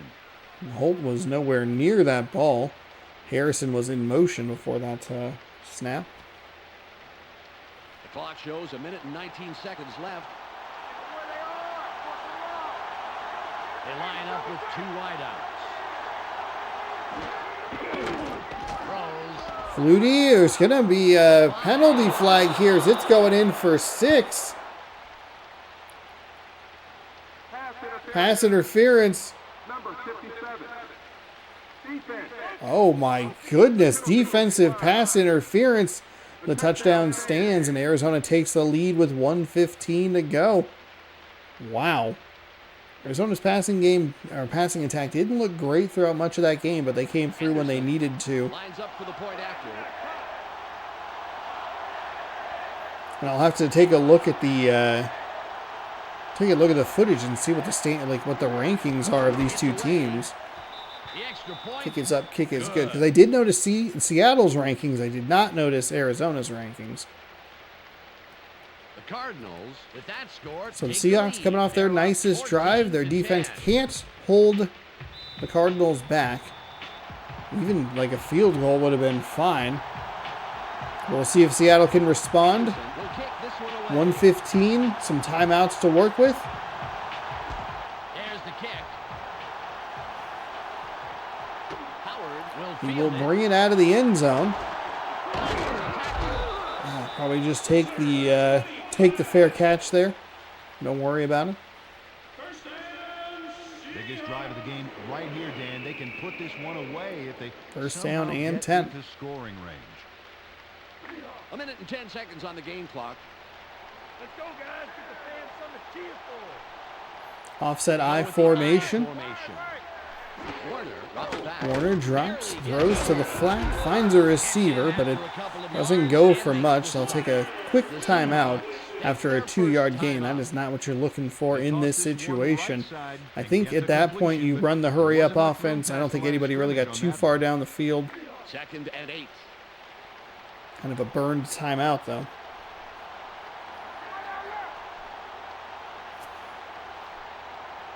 Warner fades back. Warner drops back. Float pass, and that got deflected. Terrible decision there. That should have been a game-ending interception. Seattle burned one of their timeouts, then they would have thrown a pick there. Only had 2 to stop the clock, and Seattle or an Arizona first down would have iced the game. 3rd and 8. But it's been a good one here in Seattle. Let's play smart.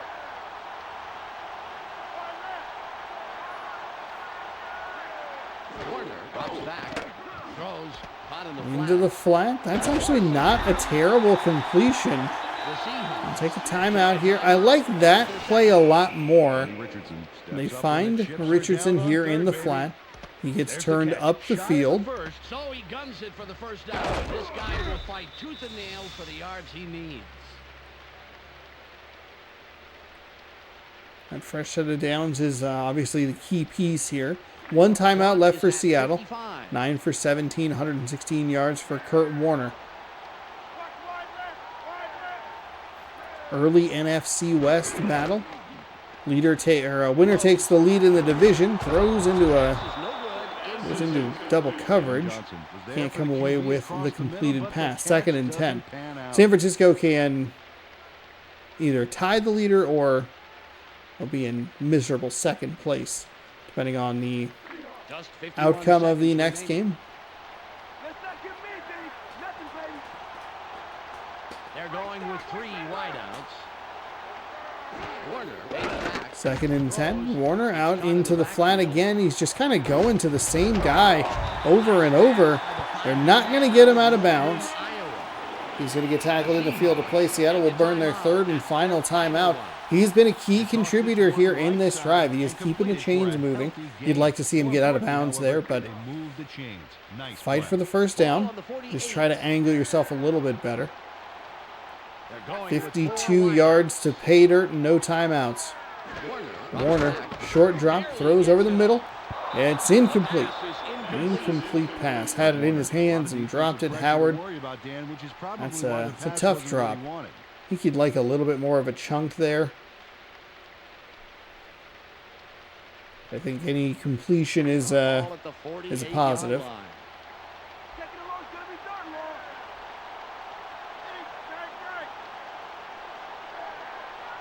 Hey, Warner fades back. Throws. Warner throws over the middle, and again, it's right in the hands of the receivers. It's the difference between the Arizona drive and this drive. The receivers are coming up for their quarterback and making those catches. Seattle's receivers have not done the same in crunch time. 3rd and 10. no receivers can't catch anything. Shotgun formation. Warner from shotgun. Warner, Throws. deep pass. Oh, that was nearly picked. He was trying to find Johnson again, a little more air under it. Maybe Johnson has him beat, but instead it looked like it was way more of a bullet pass. So it all comes down to this, 4th down and 10. Seattle down by 4. And 10. Exactly where I want. Trips set. One back in the backfield. Warner drops, throws, finds a receiver who can't hold on to the ball. Don't convert Oh, 3 of those 4 plays, the Seahawks receivers touched the leather, but could, or the pigskin, and could not come up with the completion. That has to be a heartbreak. Man, Seattle is going to come up just short in this one, and Arizona will improve to 2-0 on this on the season. And maybe we'll take a little peek to see when Seattle and Arizona play again. This was a good one. 14-10 your final as we wind down the final 30 seconds. He'll take a knee, and the clock will wind down. Second down. 12 yards to go.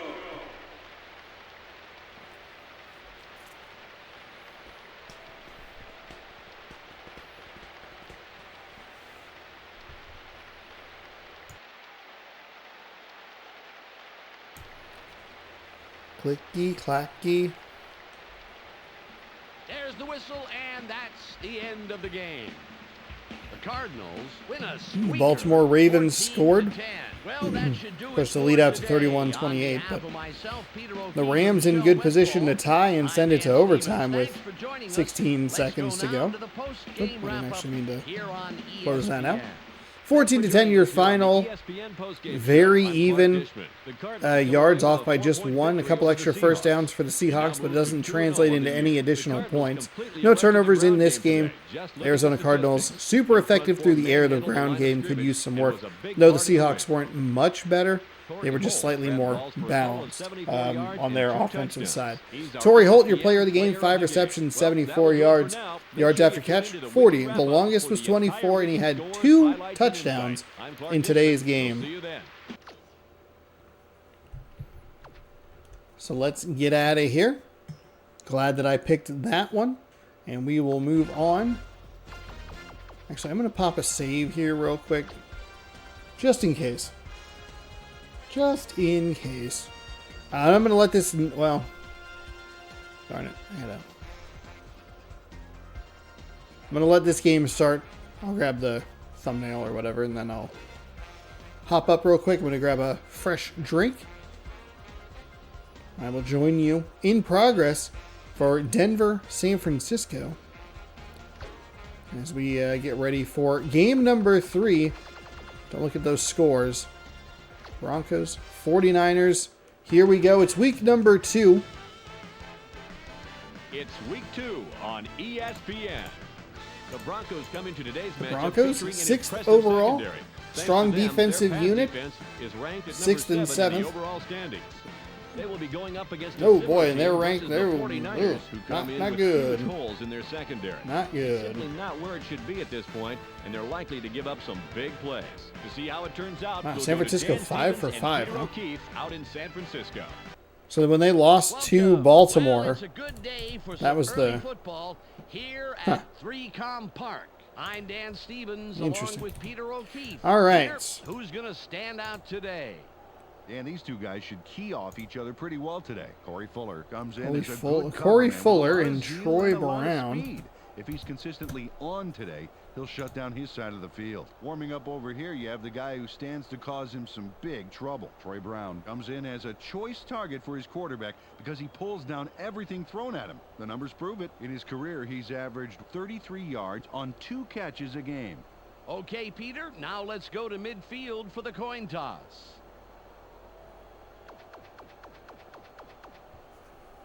We'll take tails. They call tails. It is heads.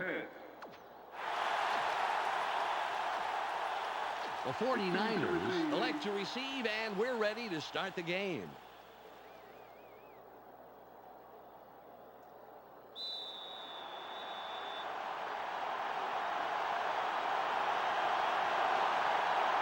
Casey will kick it off to start the first half.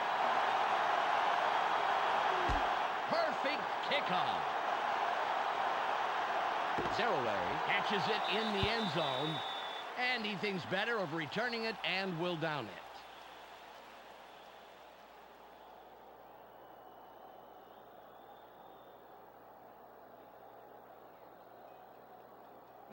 Ball at the 20-yard line.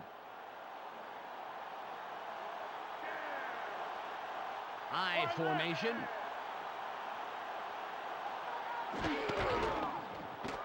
Vick goes outside.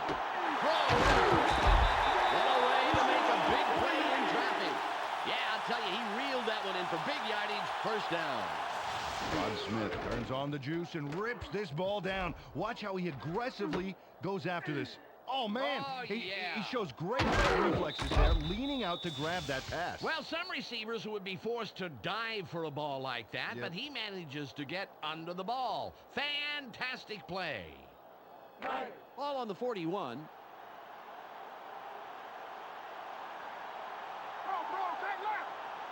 Smith in motion.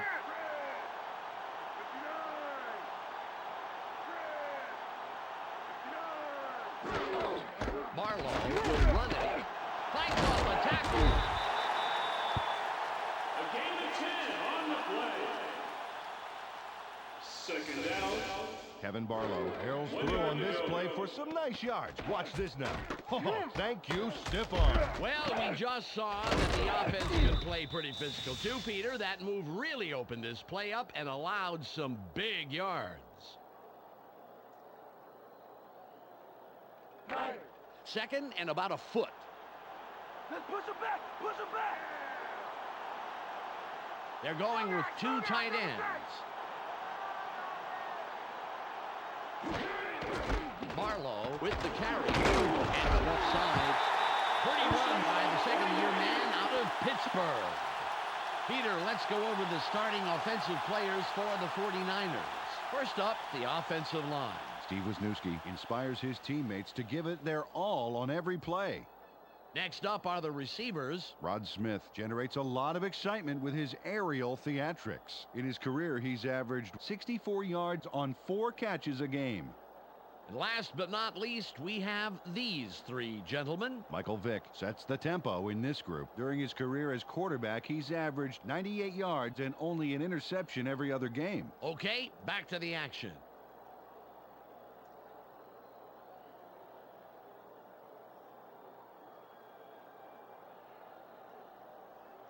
Ball at the 43-yard line.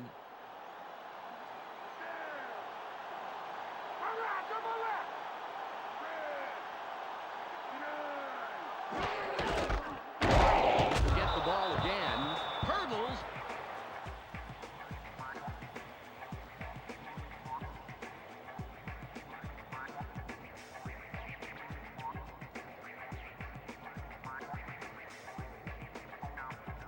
Second and 10. Take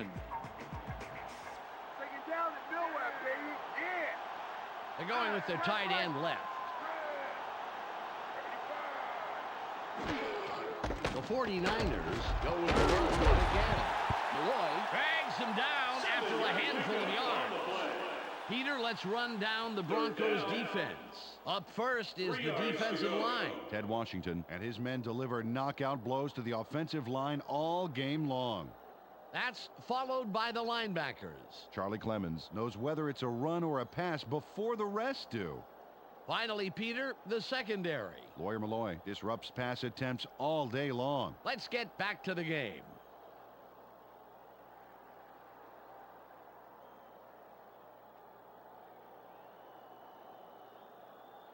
It's third and about 3. Just punt it right now and save yourself some pain, baby. They're going with Dion.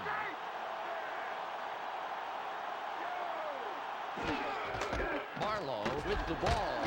Stiff arms. A 20. A good time to sit down. San Francisco scoring a touchdown. Kevin Barlow. It's a masterful drive here in quarter number 1. My goodness. Realized as I got up. Hey, forgot to. I realized as I got up, would have been nice to see the starting lineups. Anybody cool? Might have Michael Vick here on the 49ers. Conway will line up for the point after. I'll have to find that out here in a moment. San Francisco's ranks not great. I do wonder if that has more to do with the season standings rather than like the rating rank, but I don't know. I guess we'd have to look at it throughout the season, maybe pick a team that we saw in week 1 and week 4 or 5 and compare in contrast there, but we'll see. 2:45 comes off the clock. It was a 6-play, 80-yard drive, and a terrific start for this San Francisco team, looking to keep pace in the NFC West with the Arizona Cardinals, who beat the Seattle Seahawks today. Westbrook fields it at about the 5, up to the 20, slices through, moving nicely up to the 37-yard line. First down, Broncos. So the Broncos will have good starting field position. March down the field and answer right back with a touchdown of their own here. Ball on the 37.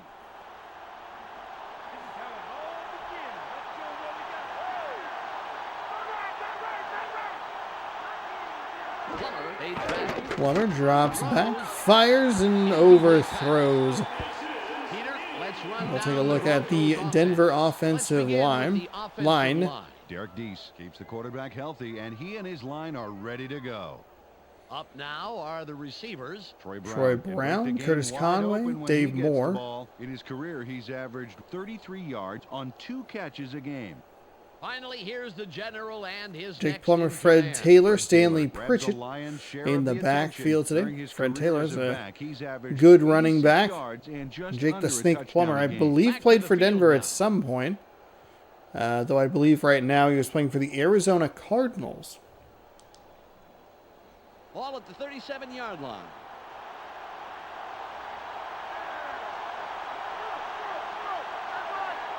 Plummer drops back. Barely gets it on. The pass is Like C.J. incomplete. Stroud left the Peter, Jets let's go game over with a the starting concussion. defensive players Take a look at for the defense here. 49ers. First up, Leon the Lett. defensive line. Robert Porcher shows tremendous heart, and the other linemen respect that. Up now are the linebackers. William Ronald McKinnon is Thomas, the man who brings the Ronald hurt here. McKinnon, And lastly, Tunwell. the secondary. Corey Fuller shadows his Antoine receiver Edwards for like the he's glued Packers. to him. Now Corey back Fuller. to the game.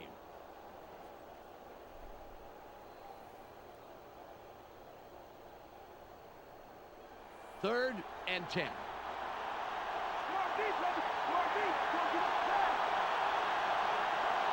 They line up with their tight end right.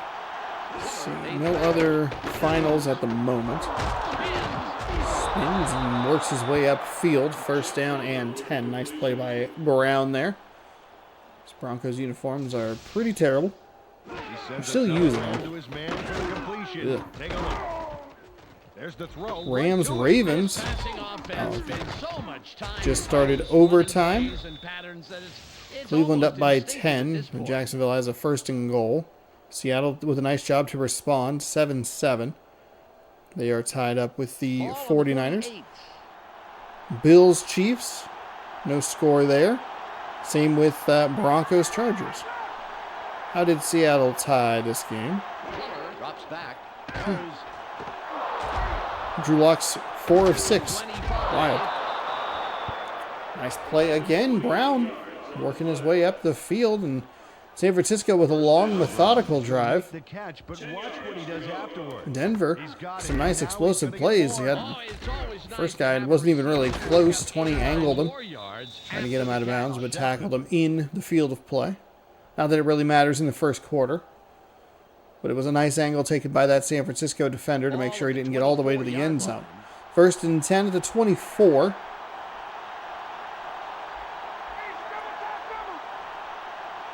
Extra beef up front as they're going to run it. They're going to go left side. He'll pick up 5. Nice job to take And a this nice one to the gain there outside. following a They're gonna couple be of hammering up the middle bigger of this pass drive, and the team didn't see completions. this one coming.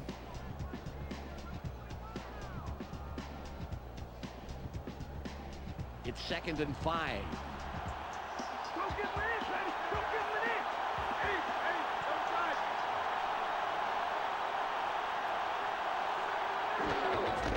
Another handoff. He goes right up the middle and tries to work his way through the defense and all the traffic, but only picks up 3 there, and it's 3rd down and short. See if they run one more play before the end of the third quarter. As the crowd chants. Get you all caught up on scores and standings after this. We'll take a look at that It's the weekly end of the first recap. quarter. The 49ers currently enjoying a small advantage. 49ers with 81 yards. though it's not looking too bad for the Broncos, who have 47, 39 of those through the air, 60 on the ground of the 81 for the 49ers. And obviously a lot coming off that big run to cap off the drive.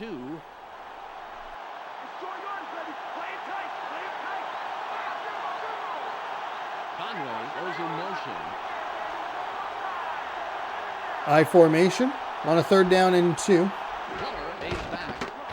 Short pass by Plummer. I think that might be an illegal forward pass. And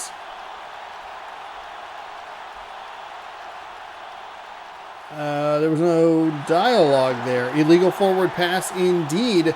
It's a 5-yard penalty and a loss of down. 4th and 7. Weird penalty. I thought Plummer was going to run it, but then he threw it, but clearly in front of the line of scrimmage, which means it is an illegal forward pass. So Denver with a bit of a funky way to end the drive.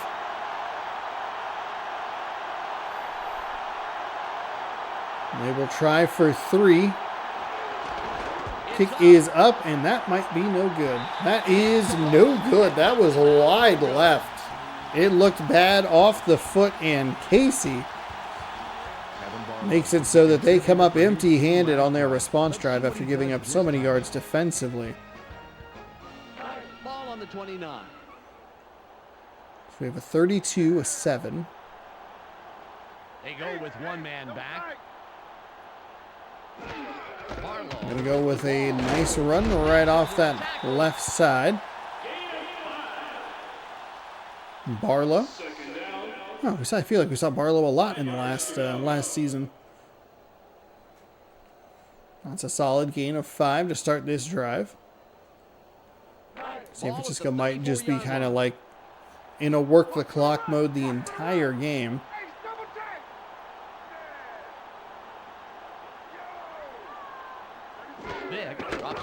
Michael Vick dropping back to throw. Pocket passer Michael Vick throws it over to the left side, and it looks like Cleveland came up with the catch there. 1st down and 10. 6 big ones with that dynamite tackle. Take a look here. See all that open field? He was the last guy to stop him. Yeah, well, we're not absolutely sure he could have scored. I mean, he could have tripped or... Well, sure, he could have tripped. He could have been distracted by something shiny on the sidelines. Anything's possible. He could have tripped. He could have something shiny on the sidelines. Lions losing to the Panthers.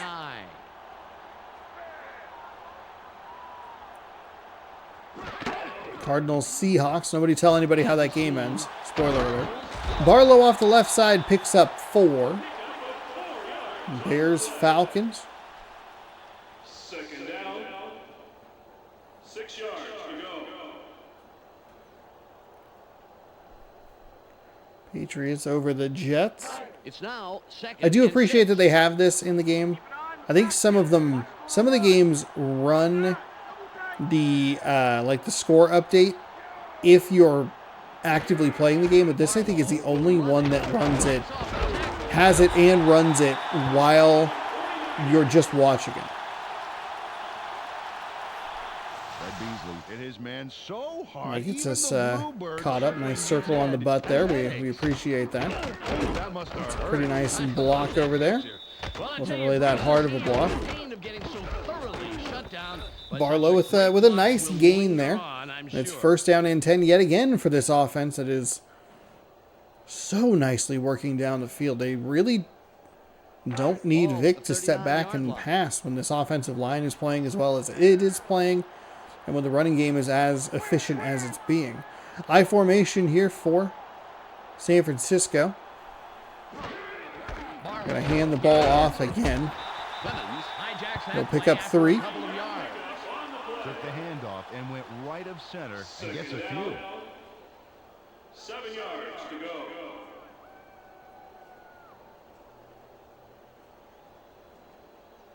Ball on the 36. Keep your eyes open. Don't give him an inch.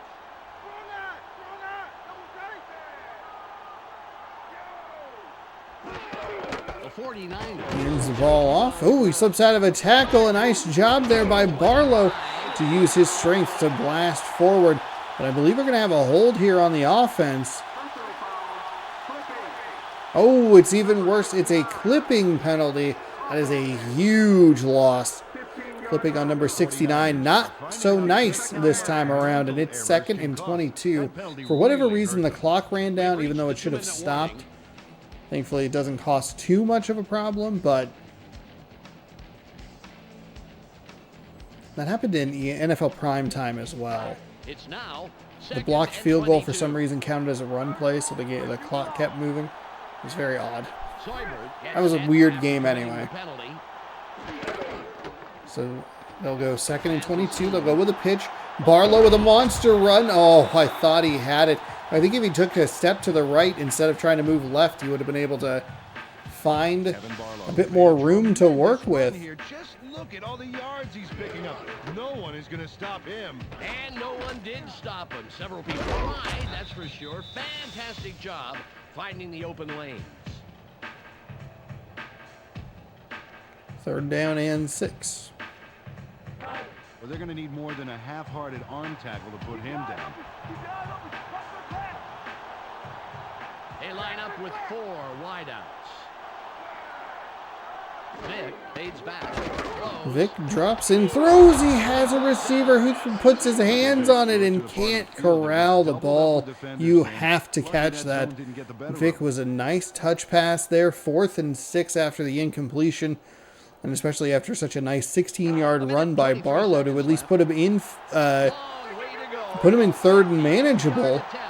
Going to go for a very long 55-yard field goal. It's away. I don't think that's anywhere near. It's good. Oh, wow, it was good. What the heck? Okay, I was wrong. Conway with a cannon for a leg. Hopefully we get a good angle here. Oh, let's see that again. A lot of Oof, force behind just that. barely. Well, what really matters is where it comes down, and it came Oh, when down we get that right terrible where it was angle? supposed to. None of that is helpful at all. 49ers have And it's extended their lead 10-0. and make it a 2-score game. They're up 10-0. Wow, Seattle taking the lead 10-7. Conway is back to kick it away. Baltimore wins in overtime 37-31. It's a big win. Westbrook gets the ball. It's a good win, big win for the Ravens. Bad loss for the Rams. First down, Broncos. Dan, this drive is a Buffalo great up on opportunity Kansas for them City to climb 7-0. back Though into that's this not game entirely before surprising. halftime. Kansas City feels far more vulnerable this year than in years prior. Ball in the Denver 28. They're down by 10 with 1:15 to go here in quarter number 2. Motion.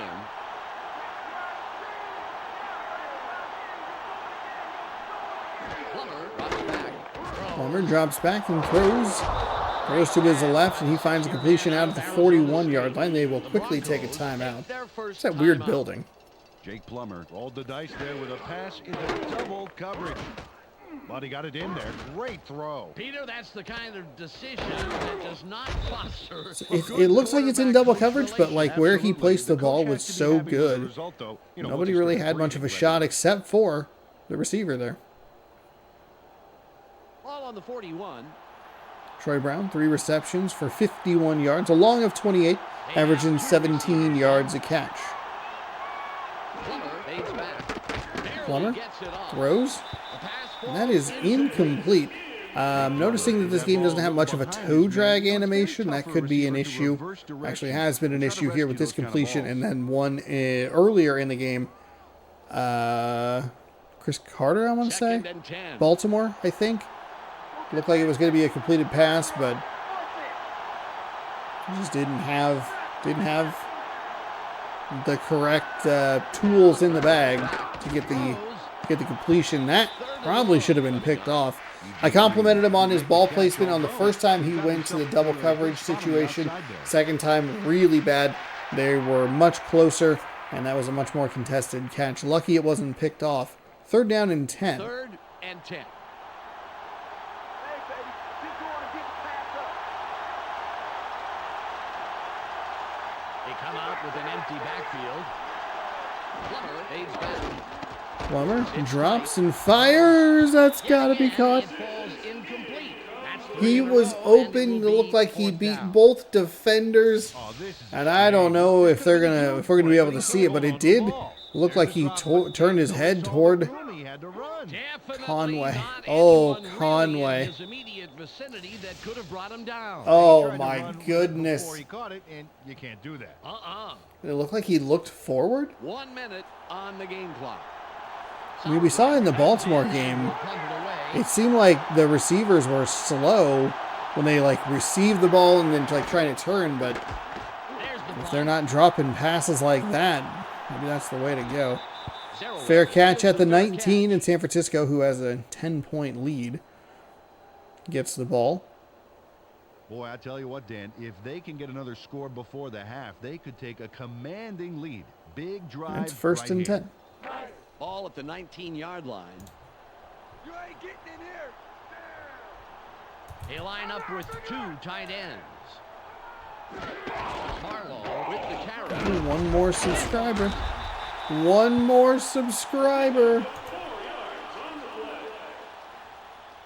Second down. 6 yards to go. Ball on the 24. That's all they get. That's all they get. Don't try.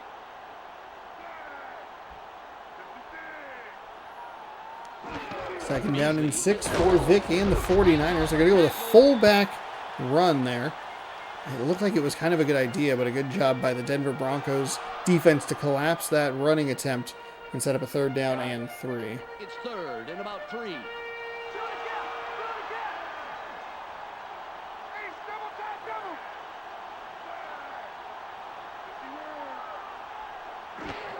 Marlowe gets it again. That will bring I up forgot. I got to make and that. short. I got to fix it. Way right, but he gets stopped real quick. He just couldn't get that extra yard that he needed. That will do it for Oh, the wow. first half. Ravens walk Score off the Rams in 10-0. overtime. Time to go to the Tylan ESPN Wallace, halftime update 76-yard with punt Clark return. Welcome to That the is ESPN wild. halftime update. Let's review what went on in the first half. The 138 total yards, and they are just dominating on the ground. The San Francisco 49ers on the scoreboard. They only have one more first down or one extra first down, but time of possession and running the ball really helping these Denver Broncos. I'm Clark Dishman reminding you to tune in to ESPN's post-game show at the conclusion of the game. Let's send you back to Dan and Peter.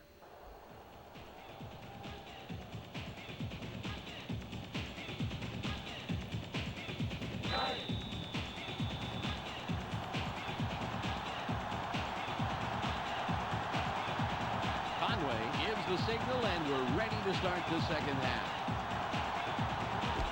Kick is up. Westbrook fields it in the end zone. For 20. Return of 22. First down, Broncos. One more subscriber for Down a bit, but they have plenty of time 2,000. to work with. Okay, that being Hit said, about they would love to put some points on 500 the plus board on this 500 or drive. so Keep it from getting away in from them. Ball at the 21-yard line. approximately 11 months or ish. 10 and a half, 11 months, somewhere in there. Plummer drops First down and 10. Plummer's going to rear back and throw it. Adjustment was made in the locker room. They sat down there with the receivers. They said, hey, And complete the catch the pass ball. for a nice gain. second down and 4. Brown picks up 6. It's a big drive for the Denver Broncos. See if they can get some points at a half. second and 4. Troy Brown, big piece of the puzzle today. 4 receptions, 57 yards. And a good amount after the catch. Second and 4, they'll go with a run play. Nice job to stretch it to the sideline. He'll pick up 6, and that'll give him a first down. The first down. San Francisco did a great job crashing the interior there, but it did leave the edge pretty exposed. And Taylor with a nice job to bounce it outside Ball on the 32. and pick up a good game.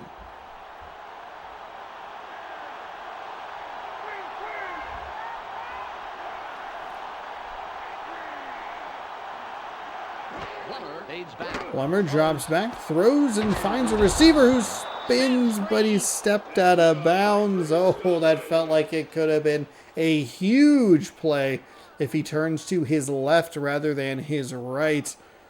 Stay in bounds and get up the field. Second down and 1 following the 9-yard gain. Second and inches. One man back. Shifting into the backfield.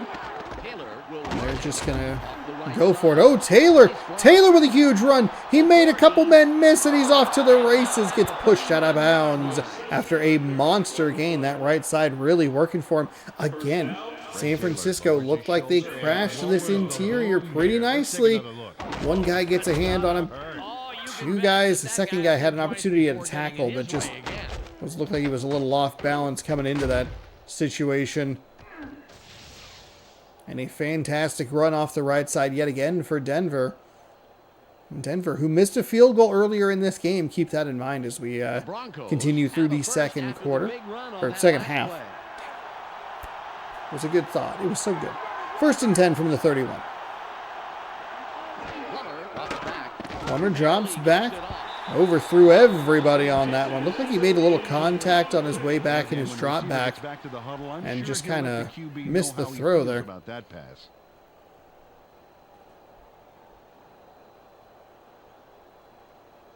Ball at the 31-yard line.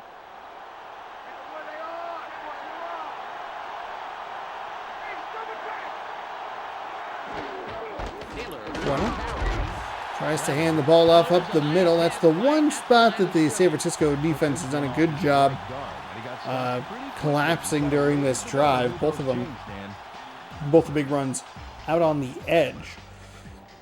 It's what, a 48-yard try from this distance? I forget where he missed from.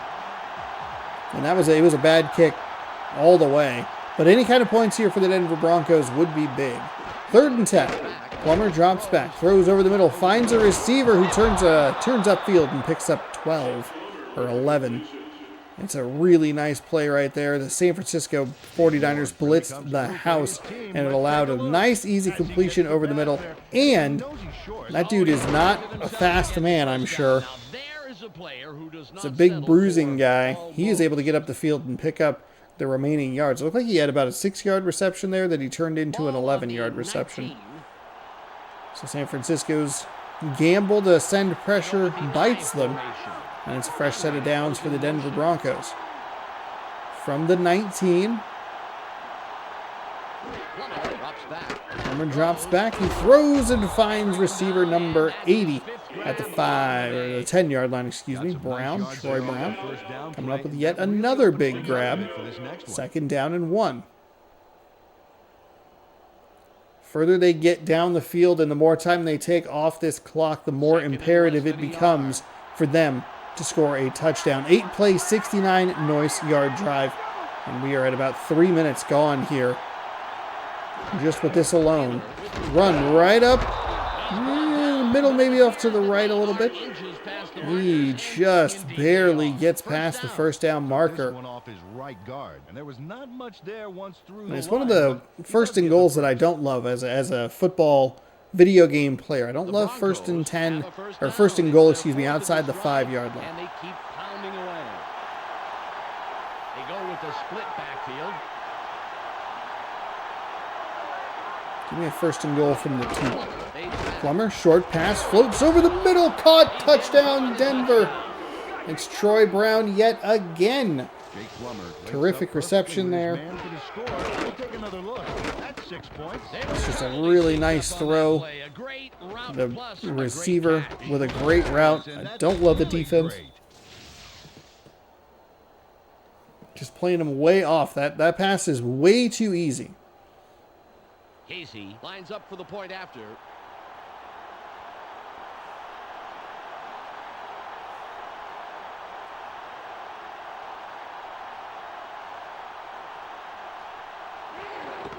There's the kick. He adds the extra point. Why was that such a weird kick? Looked like he was overcompensating for how he missed the last one, and it looked like he was going to pull the extra point to the right. So Denver with a huge 4-minute drive, 10-play, 79-yard march down the field, and they leave San Francisco under a minute to go here in the 3rd quarter. That is wild. That is going to even up those time of possession stats, which San Francisco dominated in the 1st quarter. Though San Francisco likely will still have the edge unless like a 3-and-out happens here in very, very quick fashion. But Denver needed that kind of drive. A long, methodical drive that ended in a touchdown. You look at the 3rd down and 10, you kind of go like, okay, if they can't pick this up, it's a 48-yard field goal or whatever it is. That's fine. But as soon as they pick up that 1st down, you look at the clock, you look at how many plays, how long this drive has been, and you go, we have to come away with 6. Speaking of 6, it's 2nd and 6 following a 4-yard rush by Barlow. 6 yards to go. It's now 2nd and 6. Don't give him an inch, baby. Don't give him an inch. Oh, top right, top right. From the 26, he's going to go off the right side, tackled after another gain of 4. It'll be 3rd down and 2. On that play, but they're very close to the 1st. Let's see if they can pick it up.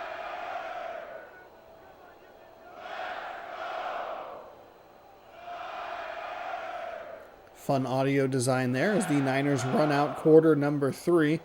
Looking at hearing it in my headphones, but then looking at the Elgato like multi-track, or that's not a multi-track, but it pulls left and right. It's anybody's game. 10-7. Let's go. The left, Niners on the right. Fantastic. All right.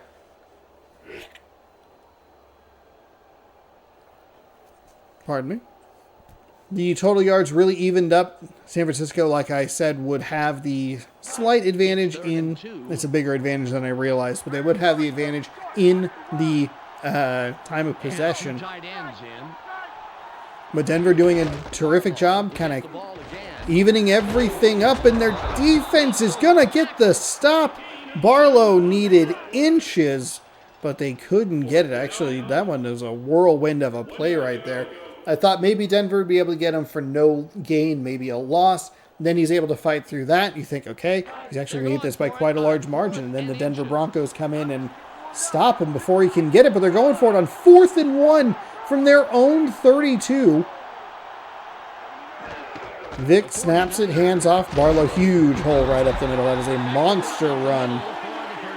Unbelievably gutsy play call right there, especially for a game from 2002. 4th down and easily runs past the markers. Right there. I mean, you're giving them the tie right there. Here they get the conversion, but they were way back there. That was a scary play. You nailed that Wow. on the head. If they didn't convert that, it's guaranteeing your opponents a score. Ball on the 40.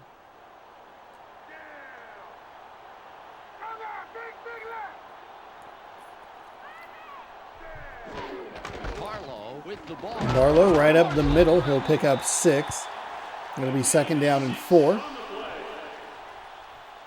2nd down. Kevin Barlow smashes through the barricades and is able to tack on some good yardage to this play. Just like the old days, huh, Dan? That's the kind we like, Peter. Yeah, down and dirty, bent-nose football.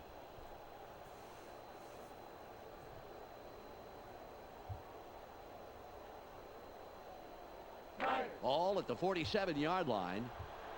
Watch for the run. Watch for the run. We got it. Barlow will run it. Barlow up the middle again, and this Denver defense just cannot stop Barlow in this San Francisco rushing attack. I don't even think they put it in the air on this drive, and they haven't needed to. This feels like the kind of team that maybe neuters Michael Vick's abilities.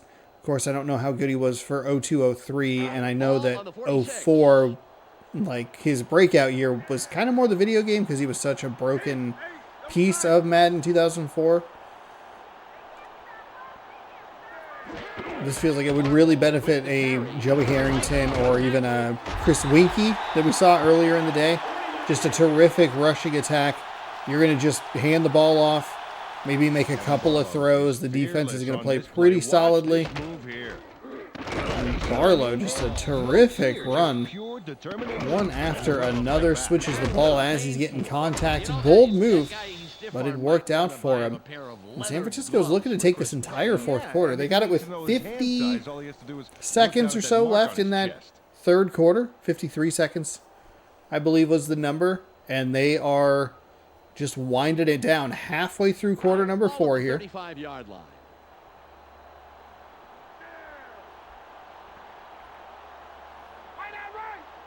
Smith in motion. First and 10. Pitch, Barlow. Well blocked, but he kind of didn't really have the vision to break it to the right there. Looked like he should have gone a little more. We've reached the 2-minute warning. But I don't know. Maybe you're just trying to pick up 4. Take as many plays as possible to get the yards you need. Down to 2 minutes to go. Denver's not out of this, but they have to figure out a way to stop this rushing attack. And now is the best time to do it. They kind of missed an opportunity, it felt like, to rip off a big run. You get the 2-minute warning. You can save yourself a timeout if you start getting stops now. There's a nice stop right there. They will take a timeout. He needed 6, got half of it. 3rd and 3. Carried this one off his left guard, and he gets a few. He is their go-to 21 guy. carries, 151 yards. Got to be your player of the game today. Pitch outside, met in the backfield, but they can't get him to go down. He's going to get the first down. Oh my goodness. Oh, Denver's defense That's their second. failing at the worst possible moment. I mean, that was what you were looking for. You got the 2-minute warning. You have a man in the backfield making contact. Worst case scenario, like, okay, he doesn't get the tackle. Maybe he can slow him down just enough to let some other players get there, but it did not matter.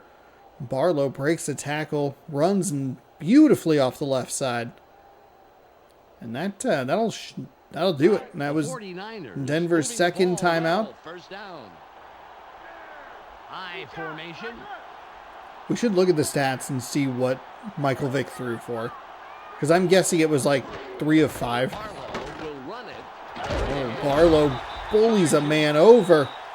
Picks up 6. That'll be 2nd and 4. 1:45 to go here. So you take 40 seconds off after the second down play.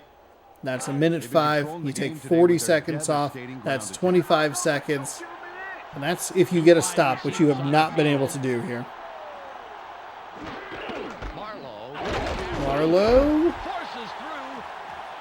142. Oh, he's injured. He is coming up with an injury. It looks like his hand. That injury is big for San Francisco, or for Denver. That injury stops the clock.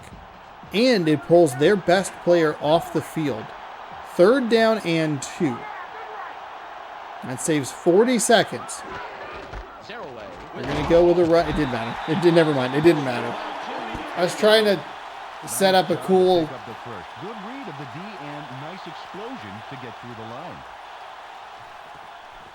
It didn't matter. Denver doesn't touch the ball in this entire 4th quarter plus a full minute. 53 seconds out of the full minute in the 3rd quarter. What a game-ending drive. And keep in mind, Denver missed the field goal. It probably wouldn't matter because they'd still lose by 3 because they are in field goal range for their kicker. So feels inconsequential, but again, you got to give them a chance, right? You have to make them make it, you know? Can't just give them a free 3-point victory. The kneel down loses 2 yards. 4-second difference between play clock and game clock. And we will be out of here with an incredibly efficient 3rd game. All at the 14-yard line. But also some of the earlier games are like, yep, that's why we're doing 3. 2 tight ends on the field. 2nd down and 12.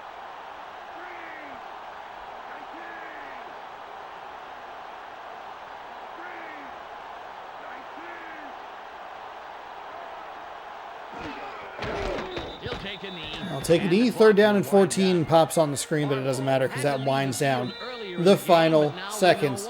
So a 4th quarter full of just the 49ers running the ball. 10-7 your final. I talked to the other doctors, and they said he suffered a dislocated elbow.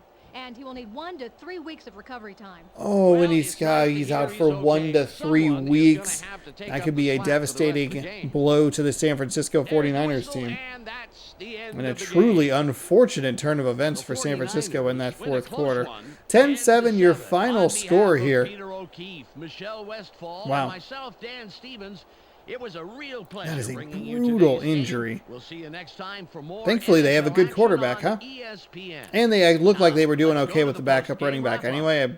Clark Dishman here with Wow, the ESPN 198 total postgame show. yards, Let's get started. 34 The through the air, 49ers come away with a close 164 3-point on the win over ground, 9 Broncos. first They now downs. move to 1-1 We don't on get the year. time of 49ers kept possession in control of the game by running the ball. All you have to do is look at the standout numbers in the comparison, rushing but category, San Francisco and you had can the see lead what like type of 8 game it minutes to was. 6, a little bit of Kevin change Barlow here and ran there, for a total of and then they went ahead and 154 piled yards and 1 on touchdown. another He's our ESPN 6. player of So the game. they That's all we have for you really today. controlled the Don't forget game. to tune in to 164 the weekly wrap-up yards for this week's scores, on 24 highlights, carries, a and touchdown, analysis. I'm Clark 75 Dishman. yards We'll see you after then. the first hit. We'll see if we can take a look at the box score. Oh, that's okay. Vic was 2 for 3 for 34 yards. That's all he had to do. 2 for 3 for 34 yards. Player card. He's an 82 overall. I mean, this is a good quarterback to have. Why are you loading? What are you doing? Stop it. Why? Whoa. It's so alarming. I'm 2.5 hours into a video recording and my computer's got the mouse with the little loading bar next to it. I'm like, what? Why? Okay. Leadership is a stat. Cool. Interesting. Okay. So we'll back out of here. We will exit. Simulate the rest of the games. Actually, you know what we'll do? Because I'm scared of everything at the moment. We'll pop a save. While I pop a save here, we're going to get you set for week number 3. We'll get you scores. We'll get you the standings. And we'll be off and ready to roll for week number 3 here in NFL 2K3. Thank you so much for watching. Hopefully you enjoy it. Pretty good games today. We'll find some week 3 matchups. Maybe I'll probably kind of take a peek at some of the other matchups that we did. And then maybe look at those. I was hoping that I should have prepped a little bit better, but I think I can do it a little more with Madden NFL 2004. Is try to make sure that I'm finding the same matchups throughout the seasons, so there's at least like some kind of comparison point. And then I'll have to go in. It's going to require a lot of work, but you can go in, try to find scores and see how different things are. Maybe a couple of points throughout the season or something like that. Because that's the point of this. Why I'm doing the same seasons in several different games. The schedule. We gotta finish. Actually, we have to finish this out real quick. Yes. Okay. Welcome to the ESPN Weekly Wrap-Up. I'm Clark Dishman. All right. Let's recap what happened this week. The Eagles are 1-1. We'll start it off with the Redskins, who got beat and fall to 0-2 on the year. The Bengals come away with a 2-point nail-biter over the Browns. Out in Carolina, we had the Panthers win by 5. Green Bay got great output from their offense in a win over New Orleans. The Chiefs get their first win of the year. Miami came away with a tough loss on the road. The Patriots come away with a big 12-point win over the Jets. Over in Baltimore, we had the Ravens win by 14. Tennessee got a ton of yardage on offense in a win over Dallas. Not surprising. The Cardinals get their second win of the year. The New York Giants came away with a loss. The Vikings come away with an 8-point victory over the Bills. Out in San Francisco, we had the 49ers win by 3. San Diego got great output from their offense in a win over Houston. The Steelers get their second win of the year. And finally, we had the Falcons win by 12. Now let's go straight to our ESPN highlight of the week. Drew Brees was able to drive it downfield. Oh. And right here you can see his longest pass of the day. Amazing. Ed McCaffrey is our ESPN Offensive Player of the Week. And when you look at his numbers, you can see why. A standout performance by anyone's standards. The Keo Spikes comes away with some remarkable numbers, and it shows that he was truly a force to be reckoned with. He gets our ESPN Defensive Player of the Week award. Okay, so there you have it. Those are your scores. You can see the records, so you can get an idea of kind of where people are, teams are sitting. Let's take a look at the standings. The Lions are the only team in the NFC North that do not have a win. Everybody else is 1-1. Same thing in the East. Washington, the only team that does not have a win. Everybody else 1-1. The NFC South, has 2-0 teams, Falcons and the Panthers. The Saints are at 1-1. The Buccaneers 0-2. And the West has the 49ers and Seahawks at 1-1. The Cardinals and Rams are 2-0. I think the 49ers must have been the team that did not have a win last week. I thought it was the Rams for some reason. So I didn't put them in contention for, hey, could have had 3 2-0 teams in that division, which would have been wild. Actually, the NFC West a couple of times has gotten off to like a really good start, and then they just fall off a cliff. The AFC North, which is always wild and crazy, the Bengals and Steelers lead at 2-0. Ravens and Browns are at 1-1. The AFC East is another third division where 3 teams are 1-1. Bills, Dolphins, Patriots. The Jets are 0-2. The South of the Southern Division of the AFC has the Titans on top at 2-0. The Texans at the bottom at 0-2. The Jaguars and Colts sit in the middle at 1-1. And the AFC West, which had all 4 teams lose last week, have the Chargers and Chiefs at 1-1. The Broncos and Raiders fall to 0-2. So Panthers Vikings could be kind of interesting. I'm a little surprised. I think the Dolphins lost. The Titans being 2-0 is not surprising at all. They looked really good in week 1. And we will try to find some interesting matchups. Bengals Falcons, maybe? I don't think we've had the Falcons on. Maybe we look at that. We'll try to find a bunch of new teams, maybe a repeat team if it's an interesting game or something like that. Thank you so much for watching. Hopefully you enjoyed. I will be back next Tuesday right here on youtube.com/JonosaurusRex with week 3 of random rosters. Thank you again so much for watching. If you have not subscribed, please consider doing so. You can help me hit that 2K while we're playing 2K. Thanks again for watching. We'll see you next week with more sporting action. Good sports and good night.